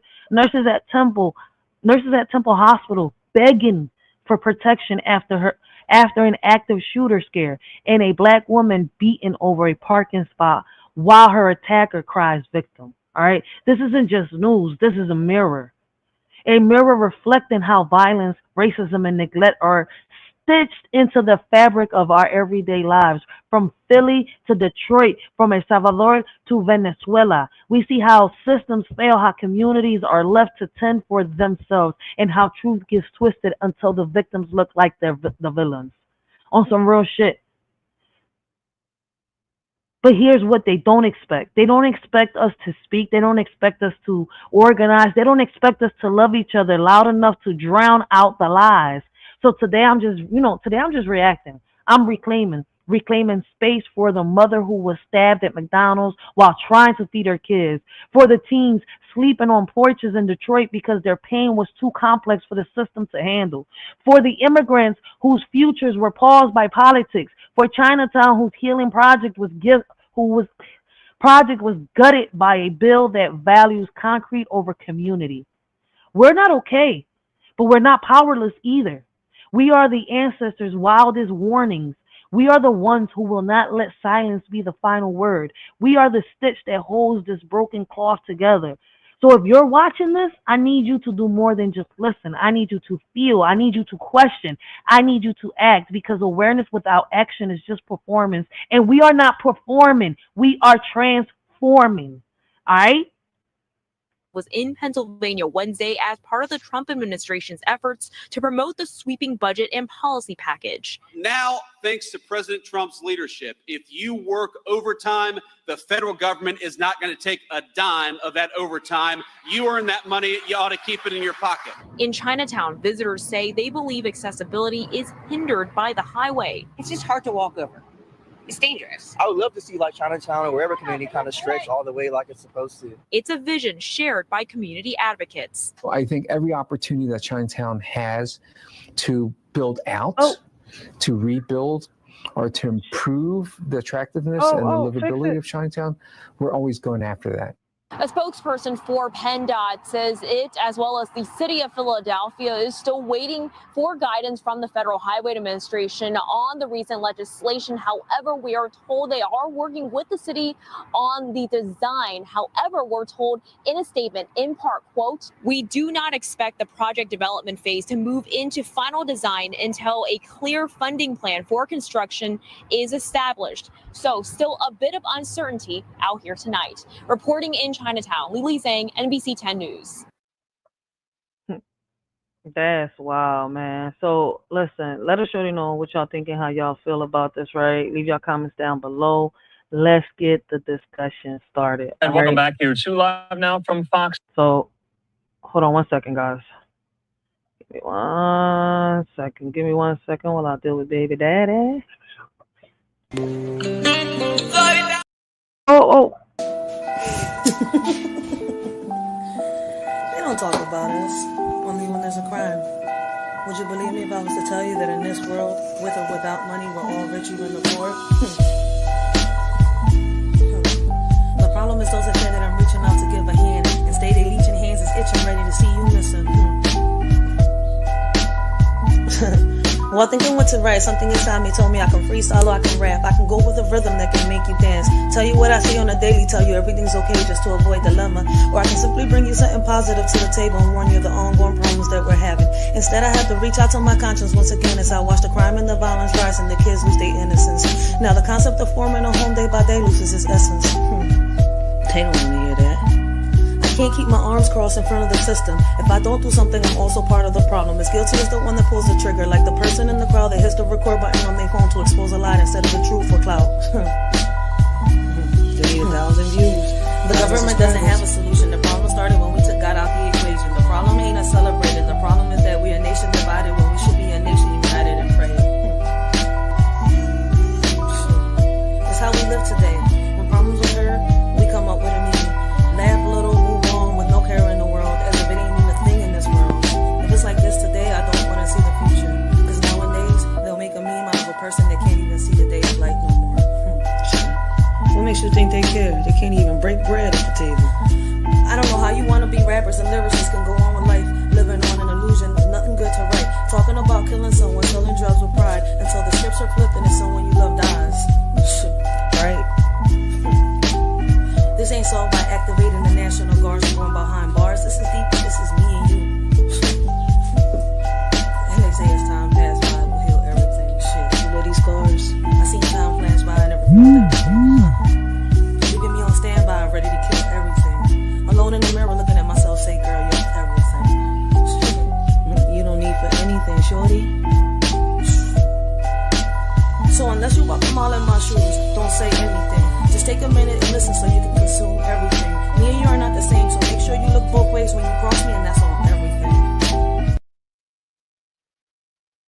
everything. That's some real shit, man. I apologize, right? You know, I had to deal with my baby pops real quick, y'all. So I do apologize. I apologize. Hopefully y'all enjoyed the song, the lyrical poem, right? If y'all enjoying the stream so far, man, make sure y'all smash the like button for a shorty real quick, man. If y'all choose to, the dislike button is right there. All right. Best way to support a shorty, man, is by sharing a shorty's videos, becoming a member, all right, and much more. All right. So I appreciate those that are rocking out with a shorty. All right, having these conversations with a shorty, trying to bring solutions to the table. All right. But listen, we're going to move right on to the next topic. We got from Venezuela, Venezuela frees 10 jailed Americans, right, in swap for migrants in El Salvador. I don't know what the hell is going on, all right, but they're saying that Venezuela frees 10 jailed Americans in swap for migrants in El Salvador, all right? So what does it mean when deported migrants become currency in international deals?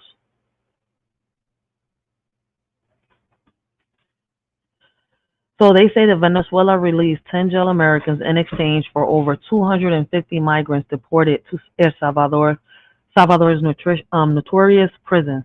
Some of those migrants had no criminal record. They were accused based on tattoos and clothing.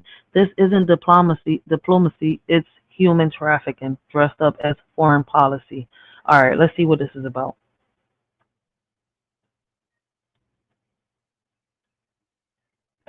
I'm Andrew Kraft. What we want to do right now, we do have a live event, at least a live feed happening. This in Caracas, Venezuela. Take a look at this. This is breaking at the moment here. You see there on the tarmac at the airport. Well, we learned today, Venezuela released 10 jailed Americans today in exchange for getting home scores of migrants deported by the United States to El Salvador months ago under the Trump administration's immigration crackdown.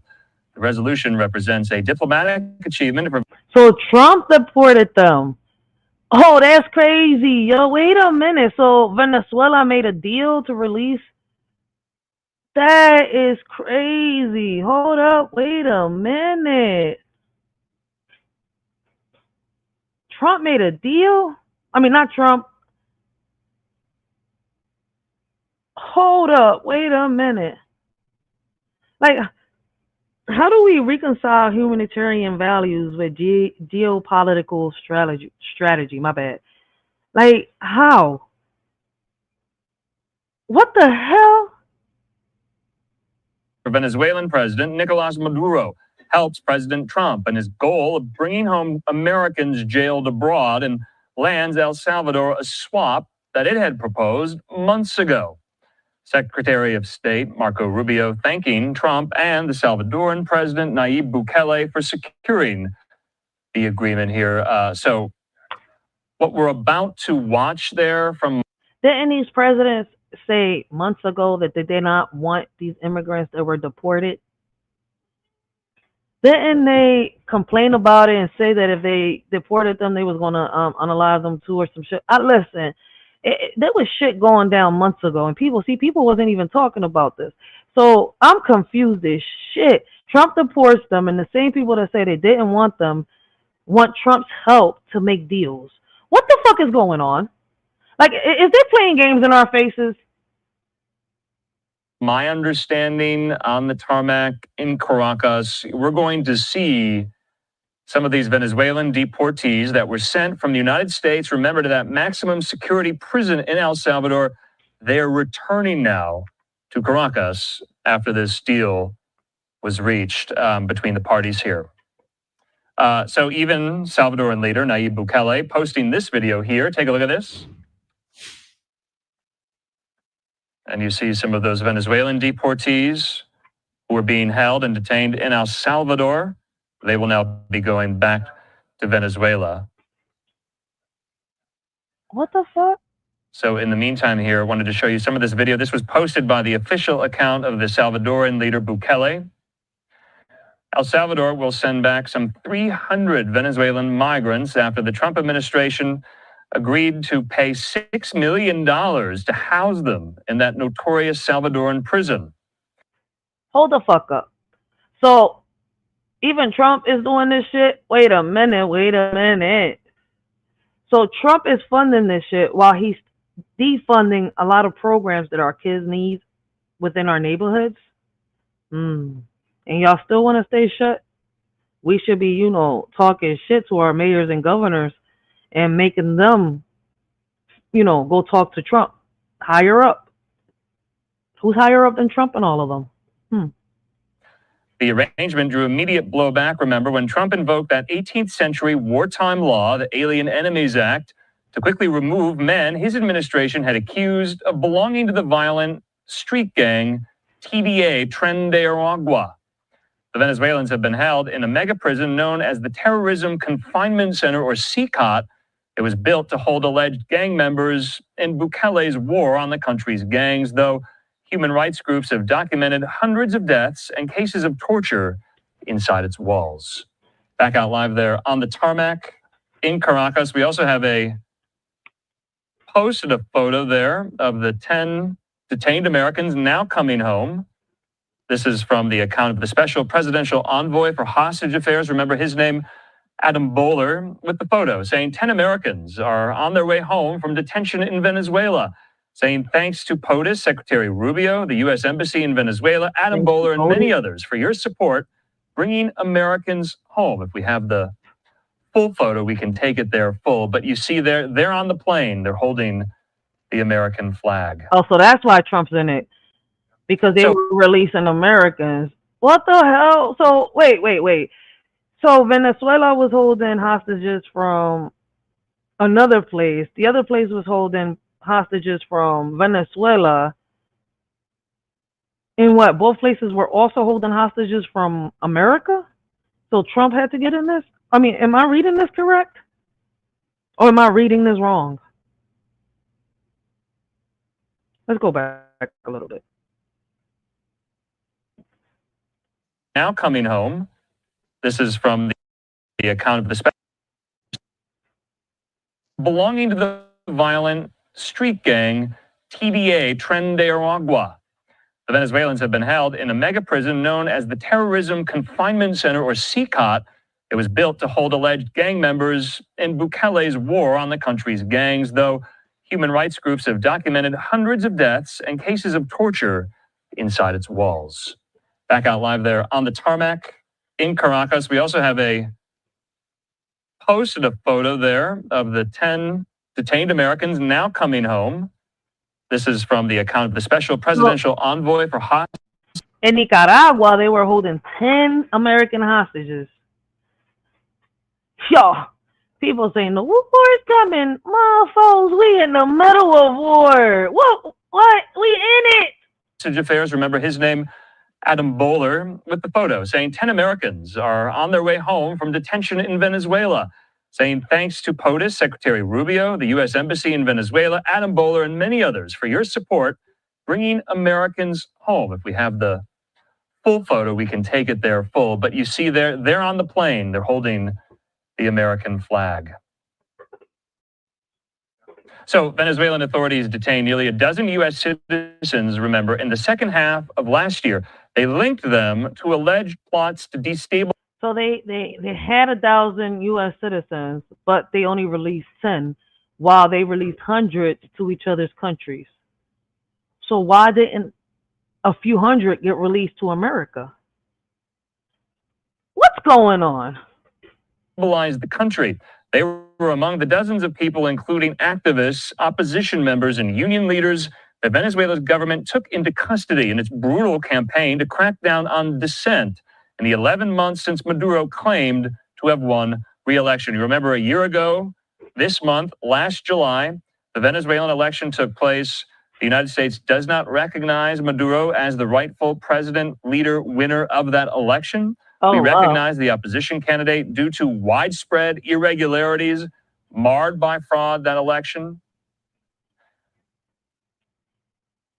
Now, despite the U.S. not recognizing Maduro, the two governments have carried out other recent exchanges. Remember, in May, Venezuela freed a U.S. Air Force veteran after about 6 months in detention. His name, Scott St. Clair. His family had said that the language specialist who served 4 tours in Afghanistan had traveled to South America to seek treatment for PTSD. He was handed over to Rick Grinnell, Trump's envoy for special missions. Now, remember, 3 months earlier, 6 other Americans whom the U.S. government considered wrongfully detained in Venezuela, they were released after Grinnell met with Maduro at the presidential palace here. So back out live there on the tarmac in Caracas, in Venezuela. I'm presuming this is in Spanish. Let's just listen briefly. Está aterrizando el segundo avión. Ya está en solo patio el primer avión. All right, they said that now the second plane is landing, the first plane has landed. Okay, well then they just say the first plane has landed and then the second plane is about to land. But okay. Con 126 compañeros vamos a recibir. They're landing with they landed with 126 passengers. We're going to receive them. All right, so yes, All right, so basically they're talking about 2 planes landing. The first one landed with 126 passengers, which they are going to receive. That's all he said. Spanish there. Also, Secretary Rubio tweeting this out. Thanks to POTUS's leadership, 10 Americans who were detained in Venezuela are on their way to freedom. I want to thank my team at the State Department and especially President Nayib Bukele for helping secure an agreement for the release of all of our American detainees. Plus, why didn't they show that part? I could have translated that shit. Weirdo. Plus, the release of Venezuelan political prisoners. A black woman assaulted by bigots over a what happened? Parking. A black woman assaulted by. And welcome back here to Live Now. What's going on? That was it?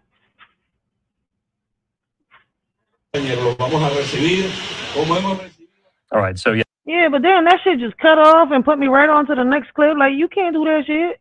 I still have one more question for this. What's up with you? Like, should the U.S. be held accountable for outsourcing detention to countries with human rights concerns? I would love to hear your comments down below, right? Let's get the discussion started, guys. All right. With that being said, right, we're going to head into the next topic, right? Racist attack over parking spot. What does it say about racial dynamics when attackers play victim after brutalizing a black woman? All right. So what had happened was, all right, we had a racist attack over a parking spot, right? And black woman beaten, then blamed. So we have Jada McPherson, right? And I'm hoping I'm saying her last name right, was attacked in Queens by a mother and daughter who called her a monkey. Yo, I would have bull and a slave. Then they went online and played victim, but the community showed up. Black folks, right? Filled the block. The message, you don't get to brutalize us and cry wolf. Not in 2025. All right. So that's what they were saying. Now, with that in mind, let's watch the video.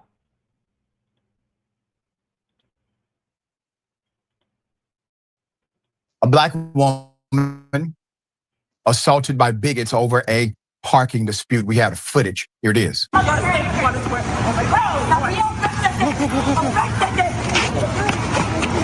This is a boy, yo!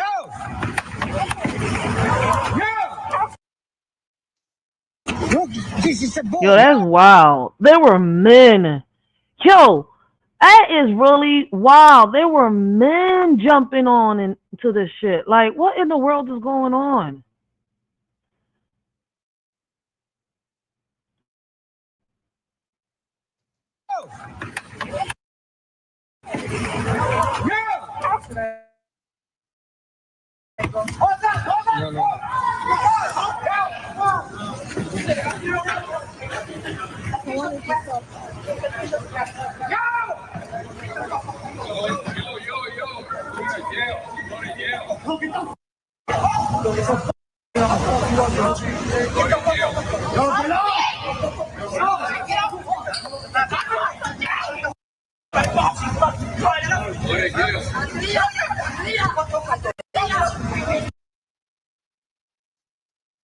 Put up the picture for a mask.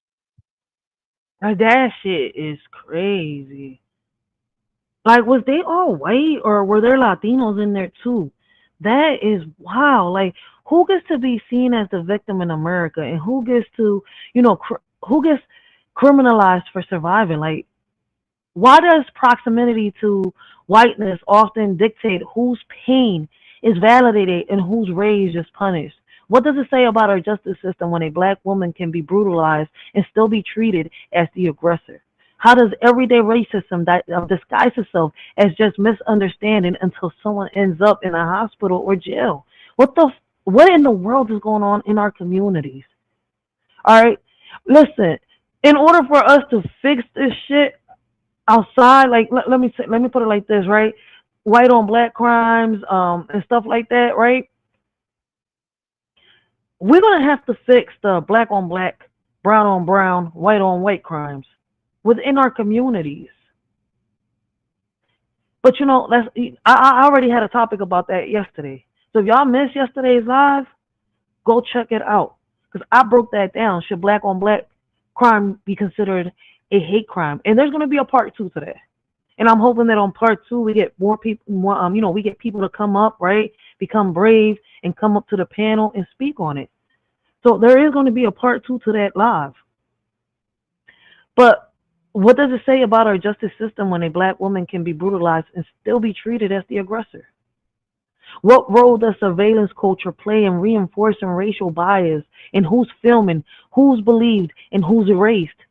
How do the media narratives weaponize language to shift blame from the attacker to the attacked? Let's make it make sense. And what's crazy, right? This is not just on social media. We see it out here.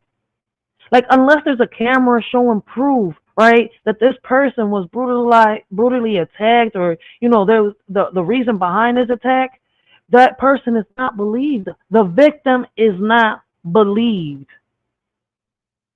It's crazy. That's why I asked the questions that I was asking when we was talking about the chick, right, from Philly that drove down I-95 with her abusive ex-husband clinging to the hood of her car because she was fleeing from him. Come on, man. Black woman is assaulted by a group of bigots over a parking lot.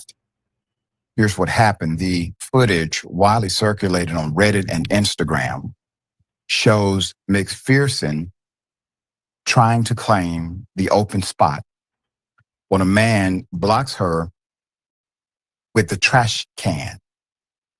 Words were exchanged, then fist. The man disappeared before police arrived, but McPherson was soon swarmed by 2 people. Andrea Dimitru, 45, and her child, who identifies as Sabrina Starman, 21, were now facing assault and harassment charges. That's wild. The 2 came forward and apologized on Monday, but McPherson called their efforts disingenuous. Now, this is the attacker's statement. What I did was completely wrong. I don't condone violence. She Hispanic, I'm not I think. perfect. I'm not a robot. I have No. hundreds of calls, death threats. Are they? Telling me. They have an accent to them. But they're just saying there's a group of bigots over a parking spot. That's wild, man. Yesterday, man, we went over a video where somebody pulled out bear spray and the other person pulled out a ratchet. Like, it's getting out of pocket, man, out here. And the bull, an argument that got, that went sideways, right? Because one person felt some type of way because somebody parked in their parking spot, which is not really your parking spot. It belongs to the fucking world. It belongs, to the fucking government in reality. It's not yours unless you own the land, right, that your property is on. The only thing you own, if you own, is the property that you have. But the land that's on it doesn't even belong to you either. How they're going to come and kill us, degrading my daughter, misgendering her in the only horrible way possible. She's suffering mental illness. It's not about this. It's what we're going through right now. I never in my Mental life health have is real. experienced such trauma. Worst apology imaginable. She didn't apologize.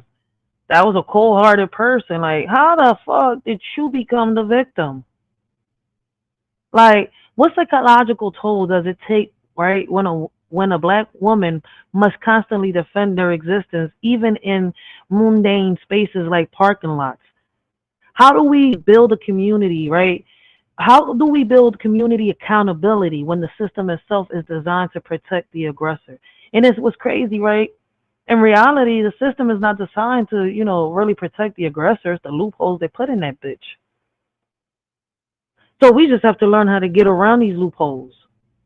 Like, what would justice look like if it were designed by those most harmed, not those most protected? And how can local communities create rapid response networks to support victims of racial violence before the system re-traumatizes them? What policies could prevent, right, racialized violence, right, in public spaces beyond just punishment? You want people to feel sympathy for you after putting out that kind of energy against an individual who had right to park where she chose. Real shit. The energy you put out is energy you get back, typically. That's how it works here. Quote, I don't think it's from their hearts, like deep down, McPherson said. Quote, but I just hope they could see what they did wrong and kind of get a better understanding of how to operate or act in certain situations from this situation. That's right. It's called being a mirror. You gave them an opportunity. Their apology was quite lacking, if you ask me. There's more. The punches thrown That's a shame. during the brawl were nearly outdone by the venom in the air as the exchange devolved into a barrage of racial slurs that stunned the viewers. Quote, they were trying to literally rip my hair out of my scalp, said McPherson, 21, a Pace University student. She later spoke with the New York Post describing the moment. She was tackled and dragged to the pavement outside a brick row house on Putnam Avenue, July 7th.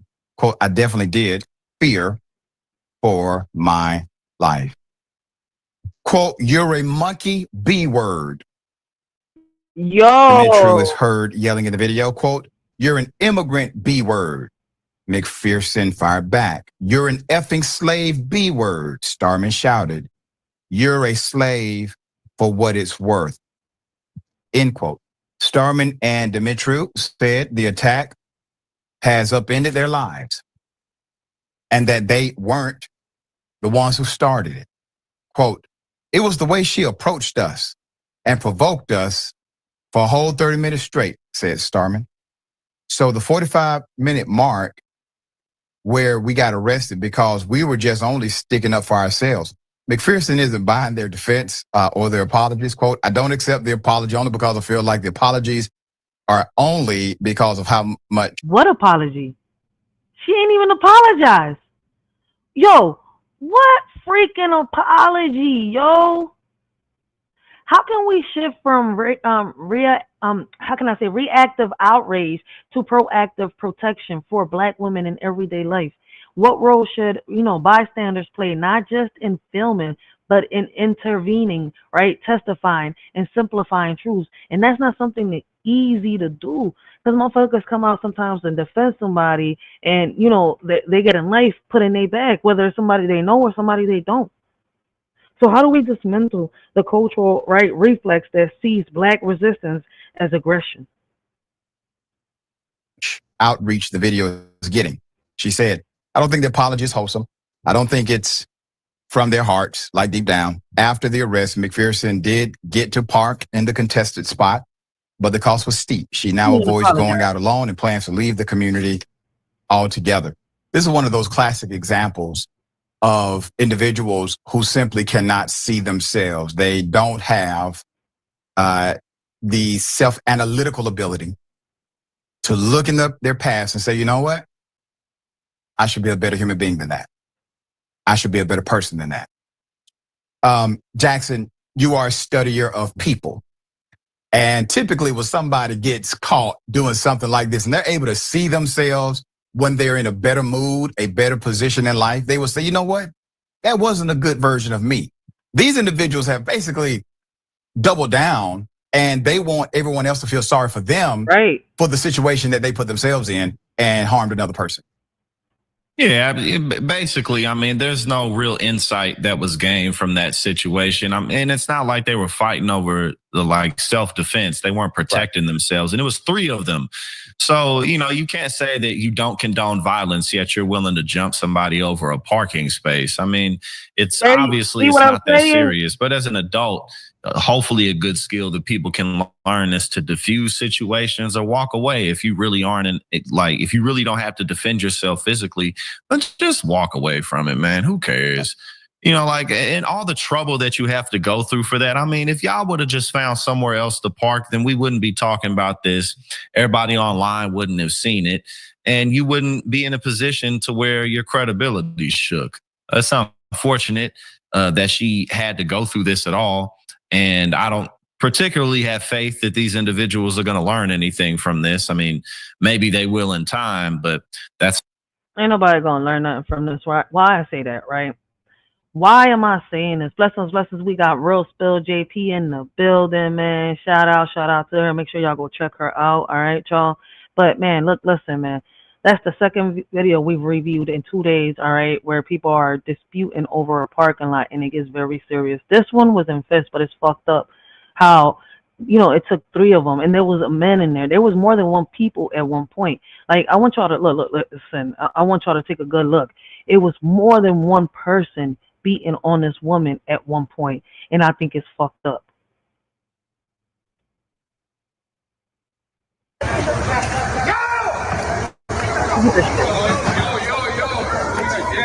Trying to fight, trying to defend herself, but look how everybody gets in. Watch this.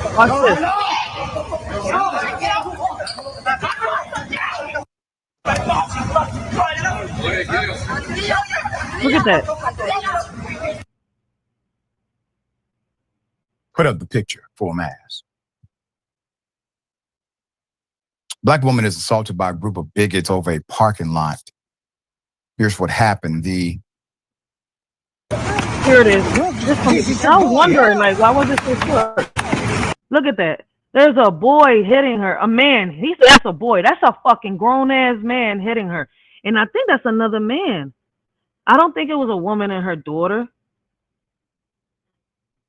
Look at that. No.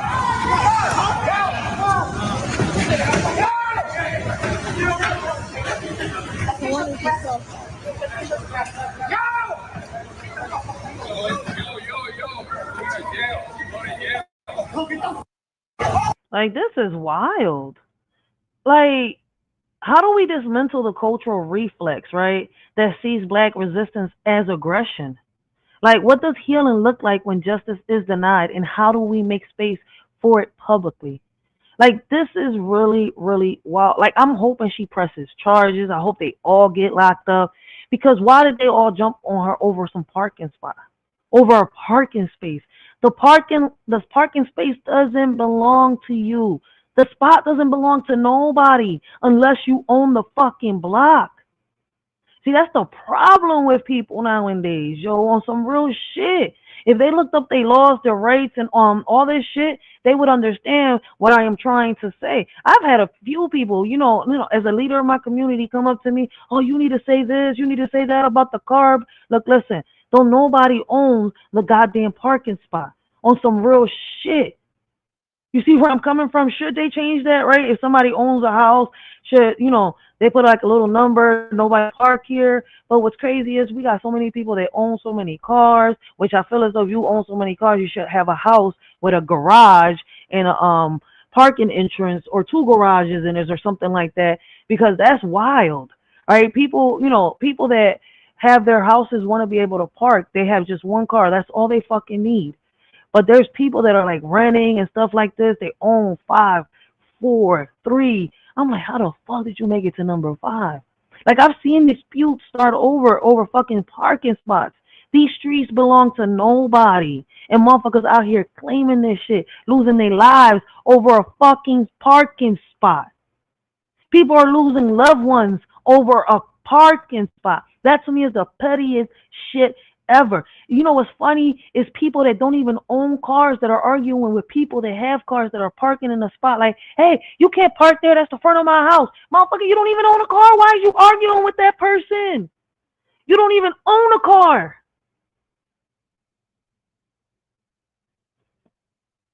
Like, shit is out of pocket, yo. Like, we need to bring more awareness, right? This is like, we need to improve, like, the stuff that, like, this is why they see us as cities that are, communities that are considered of poverty. All right, like, we need to get it together, man. This lady was beaten, then blamed. All right, she parked her car. She was attacked, and somehow she became the threat. This isn't just a story about a parking spot, all right? It's a story about how Black women are criminalized for existing, brutalized for, steering boundaries, right? And blamed for surviving violence. When a racist attack unfolds in broad daylight and the system still asks, what did she do to provoke it? She ain't do shit but park. We have to ask ourselves, who does this country protect and who does it punish for beating too loudly? All right, this isn't an isolated incident. It's a reflection of a culture that sees Black pain as inconvenient, Black resistance as aggression, and Black women as disposable. We demand more than outrage. We demand accountability, right? Everybody in every community needs to take accountability. It doesn't matter if you're Black, if you're Puerto Rican, if you're Asian, if you're white. That's what the fuck we're missing is accountability. We demand protection. We demand justice that doesn't arrive in handcuffs. All right. And to every Black woman who's been silenced, blamed, or brutalized for standing her ground, your truth matters. Your safety matters. Your life matters. So let's stop calling it a misunderstanding and let's call it for what it is: a racist assault and a systemic betrayal. All right? That's exactly what this is. So for those of you watching, right, leave your comments down below and let us shorty know what you think and how you feel about this. All right? I see nobody left no comments on that, so we're going to move right on to the next one. All right? We got 2 more topics to hit on. All right? And then we're going to, leave, end this live. We got a North Philly bar, right? They got ransacked and is wrecked, right? Clock Bar is, it is a bar that I normally hear a lot of people go to. I've been there myself, right? And it's located on Germantown Avenue. It was destroyed by a man who hurled registers, shattered mirrors, and smashed decades-old liquor bottles, all right? $35,000 in damage, and the same man hit another bar next door. This isn't just vandalism. It's a cry for help, is it a cry for help or is a city losing control? All right? Like, this shit is wild. What we are doing within our own community. What drives someone to destroy a community space with decades of history? How do we protect small businesses from mental health crisis and urban decay?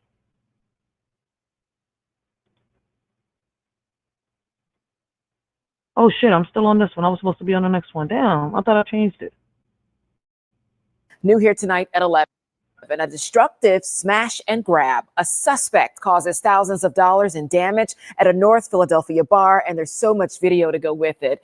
A similar incident happened at another bar on the very same block just yesterday. Action News reporter Brianna Smith joins us now live outside of police headquarters. You got the latest on this story, Brianna. Yeah, Shari, and when we walked inside Clock Bar, we had to watch where we stepped because of the shattered glass, debris, and food all over the floor. Employees and customers were inside during the time of the incident, but thankfully everyone's okay. And we spoke to the owner, who says he's confident the same man is responsible for damaging both bars this week.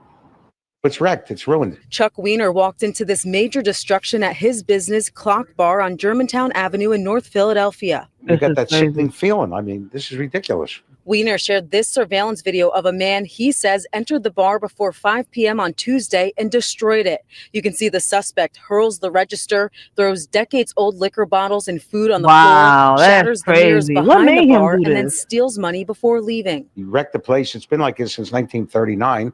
from the second owner since 1939. And if you look at the ambience, you can see that. Weiner believes the same man smashed the windows of Eagle Bar next door around 2:30 a.m. on Monday, as shown in this surveillance video. Weiner is the landlord of the building. James Coley is the general manager of the businesses.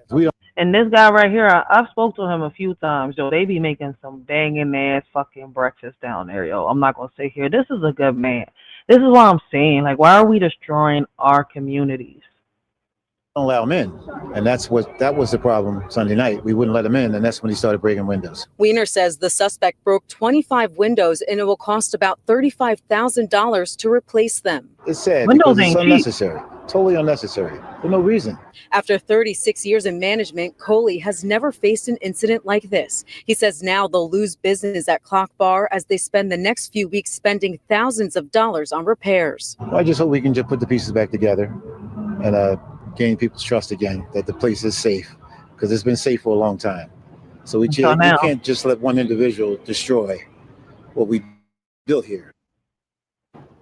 What's crazy is could this be a case of mental health, or is it that the drugs that are hitting these streets? You see where I'm coming from? What is it? Like, should cities offer emergency support to businesses hit by vandalism?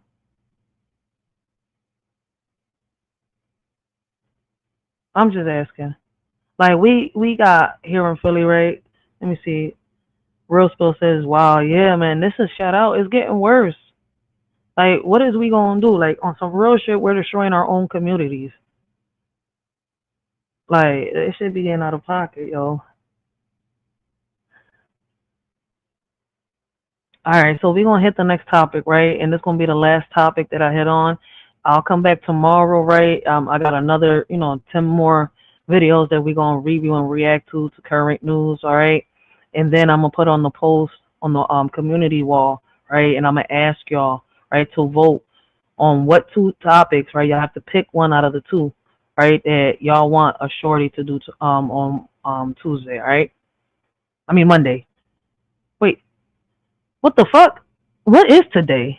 Oh, we're on Sunday. Shit, I lost track. Man, shout out to all the Leos. Listen, man. It's my birthday month. Listen. I'm in my own little fucking world right now. Like, oh shit, I fucking lost track of the days today. Whoa, get it together, Ray. Get it together. Yo, wake up, all right? Wake up. Get it together. Shit, how you lose track? I don't know. I don't fucking know. But let's move on to the next topic. All right. So make sure, right, tomorrow I'm going to put up on the community wall, all right, what it is that y'all want a shorty to review and react to on Tuesday. But tomorrow we're going to do a part 2. We got 10 more video clips, and I think it's probably a total of 11, if I'm not mistaken, that we got to review and react to, all right, on things that are happening around us, not just in Philly. But right now, Temple Hospital staff demand security, all right? What does it say when healers fear for their lives at work? How do we balance patient care with staff safety in high-risk environments, guys? All right? And what's crazy is that Philadelphia, I mean, I don't know if it's going through an epidemic, right, of gun violence, and I think it is, but it's not just Philadelphia. It's so many cities out here, right, and so many states that are suffering from this. Like, we know where the guns are coming from. Right, and we also did a live about this not so long ago, right, a few days ago, if I'm not mistaken, right, speaking on the gun violence, right, and how can we bring a solution to it? How can we improve, right? Like, how can we stop these kids from getting these weapons in their hands? We know how they're doing it. The question is, how are we going to stop it? All right, but back to this, right? Temple nurses, right, and staff are demanding more security after a man ran into the ER and gunshots rang out nearby. The hospital says it wasn't a real threat, but the staff say they were terrified. They want more officers, better training, and rural protection, because saving lives shouldn't be risking your own. And what's crazy is these officers, right, in order to save y'all lives, they have to risk theirs. Right? It's funny as shit, right? Y'all both do the same thing. Y'all are supposed to be out here saving and protecting. Well, they're supposed to be doing a little more than just saving lives. They're supposed to be protecting it. But unfortunately, right, we got corrupt cops out here on some real shit. We do. But with that being said, right, I want y'all to look at the clip.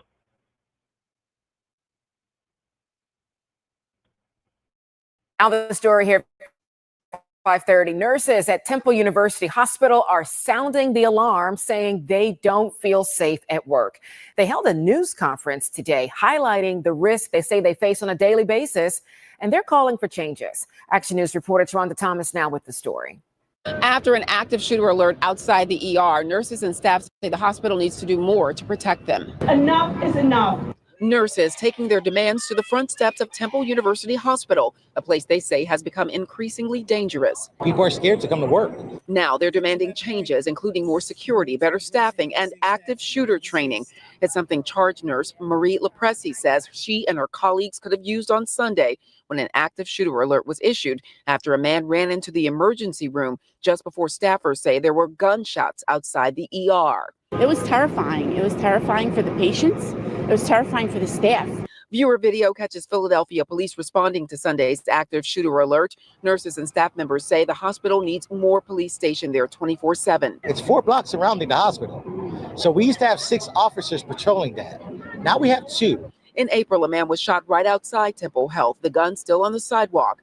Temple Health says the hospital maintains comprehensive safety protocols, including weapons detection systems at all entrances, metal detection and x-ray machines in the emergency department, and a dedicated 24/7 police presence.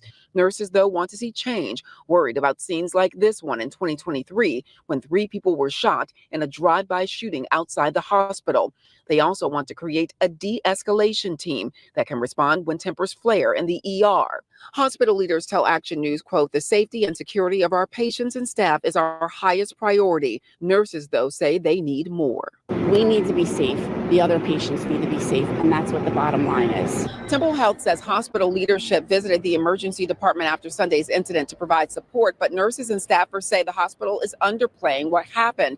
Now, there will be contract negotiations coming up, and the unions representing those staffers and nurses say that safety will definitely be a sticking point. It seems like, oh shit, it seems like another strike coming up. So now it's going to be with the nurses and much more, I'm guessing, like the, the security staff and all that in there.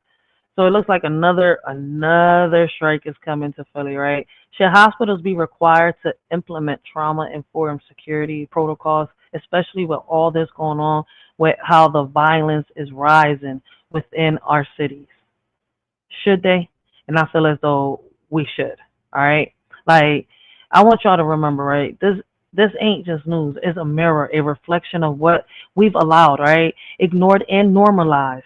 But we're not powerless. We're the storytellers, the truth tellers, all right? The ones who refuse to look away. So if you're watching this, ask yourself, what are you going to do with what you know, all right?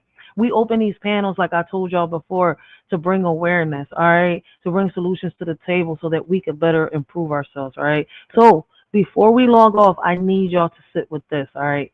We're not here by accident, all right? We are the echo of ancestors who bled, marched, prayed, and resisted. So we could breathe. Like, on some crazier shit, like, we could breathe freer than they ever did. They survived chains, whips, exile, and silence, and still they dreamed of us, of this moment, of our voices rising where theirs were buried.